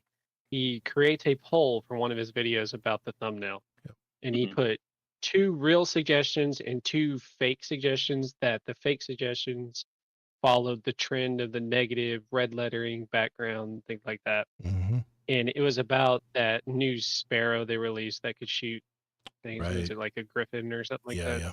Yep. And the 2 fake ones got the most views or most clicks because people, and he tells it quote said that seems like his true feelings about the situation. Right. Solely because it had like that more, again, negative connotation to the thumbnail. People thought that it was more emotionally driven, more his actual feelings. When he's like, no, not at all. It was a joke. Interesting. Yeah. Yeah. So I found that part of the video really interesting. If they're worried, because then you'll get the real answer if you actually watch the videos. But that being said, people should still not make overly incorrect titles. That's for sure. Yeah. That's crazy. Yeah. That's crazy. So I think you'll like that video. Yeah, Kingsley, I really do. That was good. Yeah, you did pop in my head when I watched that the first time. Man, I feel like such a noob right now. It's all right. We were a little rusty this We'll just week. blame it. But I We'll, understand we'll blame it everything on that you was being said. sick. Yeah, there we go. Sinus issues. Okay. Right. Well, good conversation, Good guys. discussion. Good discussion as usual. Thanks, Taja, for bringing that to our attention tonight. That was a good video. I did watch it a couple times. I even made notes on it. So, but I do want to get to our questions from our community, and we'll do that right after this. Sorry, that's for our audio versions. We have a few questions. One for you, Tajo, and we got a few Destiny questions in here. We won't take too much time here because we're definitely heavy on time, and then we'll add our music before we go tonight, guys. Here we go. All right, this is the part of the show where we get our questions from you guys, and we did one question for Mr. Tajo Trade here from Kilvin, one of our Patreon community members. He says, it would be good to know what build Tajo Trade is looking most forward to in the new expansion. Do you have a build in mind? What you're wanting to build, Tajo? So I was thinking about this. I figured I'd give one for each class real quick. Okay. The one for Warlock is I'm excited to try the new changes for Wings of Sacred Dawn. Yes. You know, getting that restoration on kill and getting your weapons reloaded that aren't out and about on a solar kill. I feel like that's a great, mid-game, in-between type of situation, which is what I prefer doing. I don't really care about the boss phase. I like the in-between. For Titan, I really want to see how the whole Storm's Keep barricade works outside of our current artifact. So I'm looking forward to that. I also really want to use point contact brace again because I love that exotic. And then as far as Hunter goes, I'm excited to see Radiant Dance Machines with Ascension actually working with everything like it's supposed to. Because that was the very limiting factor when trying to create a build for Hunter. Okay. All right. 3 solid builds. Good. Thanks, Kilvin. Appreciate your question. We got some Destiny questions here from our community. These aren't this week. These are some that people entered in before we took our 2-week hiatus. So I wanted to make sure I answered some of these. Dorath, how has your thoughts changed, or how has your thoughts about the Edge of Fate changed since the changes were first announced and there was a lot of speculation to now as we are learning what changes are? And Todd the Gator, have a wonderful trip to the UK. I wish I could carry your bags. Since 2007 was the last time I went back home. Thanks for that question, Dorath. And yeah, I mean, it was a great trip. And you even mentioned in the chat earlier that the English don't take driving tests. What the hell? I saw these cars with L's on them. I figured that was the learning permit. But anyway, so how have your thoughts changed? I think we've kind of been brushing on that tonight. But what do you any comments on that? Any changes on how we're thinking about since we first heard about the Edge of Fate reveals? Is there any changes to how we're feeling going forward now? Maybe rephrase it that way. I mean, mine's easy. Well, mine's about the same because I kind of set realistic expectations and stuff, and nothing has really been announced there's been a couple things that are slightly better and then a couple things that are slightly worse, but nothing's really changed the needle much for me. Yeah, I'm pretty much the same way. Like when I first heard everything, it was really overwhelming, and so I kind of just, pushed it to the side and was waiting for more info to come. So I didn't really have a feeling one way or the other. For me, initially I was like, okay, you have my curiosity, and now I'm like, why do they keep repeating the same stuff? And that last live stream took a little bit of faith from where I was thinking going forward, but I'm really hoping that the live stream next week about Portal and power progression and stuff, that's the stuff I want to know about. So maybe not for everybody, but that's the stuff that I get into with the game. So I'm looking forward to that part, and I hope it doesn't disappoint. I really don't. I hope they bring it. So we'll have to see. Mr. Dead Rabbit had a question. He goes, was going through some Strike playlist trying to complete the quest for the big bright dust and was bored of it, honestly. Was thinking to myself, what would make it more interesting and add to replayability? So do you think adding Banes to in-game bosses, not the ads, would make things more interesting? To take it another level, raid and dungeon bosses also? Or would it be too difficult for people? What do you guys think about the Banes? Would that make things more challenging, or do you think they are good as they are? I mean, obviously it'll make it more challenging. I don't think putting them on bosses is really the best idea. I mean, it depends on what Banes they do, you know? Right. He's saying Like having, instead of ads. Yeah. yeah, so like having a boss that can only be damaged by melee to break his shield or something, that puts, That's a hefty puts you boy. into a tight spot, or Does. having something that only or takes extra damage from like a certain element or something. Like it Right. would depend on the Bane itself. Okay. And then for me, yeah, I agree. I get bored of the strike playlists. I don't think Banes would make it that much more interesting. Maybe a little bit more. Um, for me, a much more interesting thing would be a combination of like bringing in a rotating list of mini bosses halfway through the strike that are different each time, or running the strike backwards, or having a different path or something like that. Yeah, and Fluffy, I feel man. like that would be like a good, just real quick, I guess. Yeah. I feel like that would be like a good event type of activity, not necessarily an everyday type of activity. I just want to mention that Fluffy commented on it. He says, in my opinion, I would like it only if the Bane changed every phase of damage. What's a Bane again? I don't play a lot of strikes. That's like That's my point. the modifiers that the enemies have. Yeah, I know what they like, are. some will blow up if you don't kill them. I'm just being a smartass. Sorry. I don't play a lot of strikes. Yeah, but remember, there are other Well, things I than didn't know strikes how even your these days. but when solo ops comes, yeah, I just didn't know how your PvP brain, handled complexity. Here we go. Okay. Smartasses everywhere tonight. All right. Okay. All right. Yeah, you just run around in a circle on a really small map and have fun. Yeah. I like shooting other guardians in the head. All right. Okay. I think I'll call it there on questions for this week because we're running behind and we still need to add some music to our playlist, our time capsule. So thank you everyone who did put questions in. If you do want to give us a question for the show or for a future show, it's podcast questions is the channel to go to. We have a non-Destiny for like fun questions and we have Destiny questions and then sometimes for our guests of the week. So just look for that there in our Discord if you want to, throw a question our way. Rasa Ghul has a question. He goes, what about continuing story for a strike? For example, the first time through the new Lake of Shadows is taken, you clear it, and now the Cabal take over for a bit. I'm all for changing up content like that. That would be more procedurally generated, like what Kingsley wants. So, yeah, I'm down. I'm up for that stuff. Yeah, definitely. Especially if there's some kind of storage or some kind of RAM storage in the background where I don't know what the word is, where stuff is, anything you do in the game affects future parts of the game. I love that part. I love that in any game. So, all right. Well, thanks everyone for putting your questions in this week. We'll try again next week and answer any more questions you may have. We still had a few in there still. We'll save to next week. But now, Mr. Fudd, take it away, sir.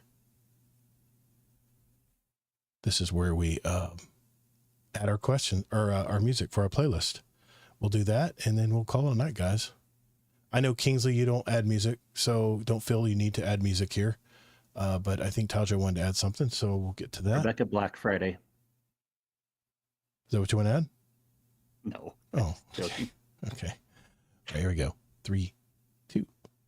Thank you, Mr. Fudd. Well, this is the final segment of our show. This is where we add music to our Guardian Downcast show playlist. It's a little sample of what myself and our guests like to listen to, and we invite you to listen to it as well. Just search for Guardian Downcast show playlist on Spotify. We also have the link now for Apple Music for our Apple users out there. It's always in our show notes if you ever want to follow along and click on it and see what we've been adding over the almost 6 years, which contains 1,239 songs now. Since you're our guest, Tajo, I'll start with you, man. What are you going to add to the playlist tonight and why? Yeah, so I'm adding The Dirt I'm Buried In by Avatar. It's a metal song, but it's not like a heavy metal song. Yeah, it was unique. I really like it. Yeah, I listen to literally anything. Me too. I mean, from classical to heavy metal, it doesn't matter. I like it. But the reason I chose this song is it's kind of like a comfort song. It's about how life will continue to just pile things on you over and over, and you just have to like keep pushing through and digging yourself out. And so when I start to feel overwhelmed or something, I'll listen to this song and I'm just like, hey, you've been in maybe not this exact situation, but something similar and you got through it. You're going to get through this and you're going to be okay. I like it. I listened to it. I thought it was very unique for metal. And I listened to all kinds of progressive metal. And I mean, I'm like you, man. I listen to all kinds of stuff, but I have to, since I was in the UK and I actually saw these guys in concert, I'm wearing my official elbow shirt tonight. Anyway, can't see it there. It's a really cool t-shirt. I like it. Anyway, the song I'm going to add tonight, from them, this is probably the last elbow song I add in a while because I've added so many elbow songs to this playlist already. People are probably tired of hearing it, but, it's kind of weird. This song exemplifies kind of my trip to the UK. It's a song that reminds us to admire the beauty of even the smallest things in life. And the cool thing about my trip to the UK was that I was like a sponge. Not only was I noticing what was going on around me, but I was just grateful for having the opportunity to be in the UK, in a different country in our world. And I'm just sitting there, just taking it all in. And it's kind of what this song's all about. You know, I'm sitting there eating lunch at a roadside cafe amongst all the English people. And I was truly curious. I wonder what, this guy across here, I wonder what his average day consists of, compared to my average day in the United States. And as I've gotten older, like I said, I've learned to slow down my mind a bit and just sit there in the moment and admire the space I was in. So I added the song One Day Like This, of course, from my favorite band, and that is Elbow. What a great concert, man. Guy Garvey was fantastic. If you guys have not listened to the group Elbow, I can't even explain the kind of music it is. It's unlike anything I've heard in the United States. I guess it sounds probably, I'm sure it has a certain type of music that it is. I would call it progressive rock probably, but it's very much on the light side. But they have heavier tracks too. And their music style is all over the place, which is what I love about them. They're very original as far as their music.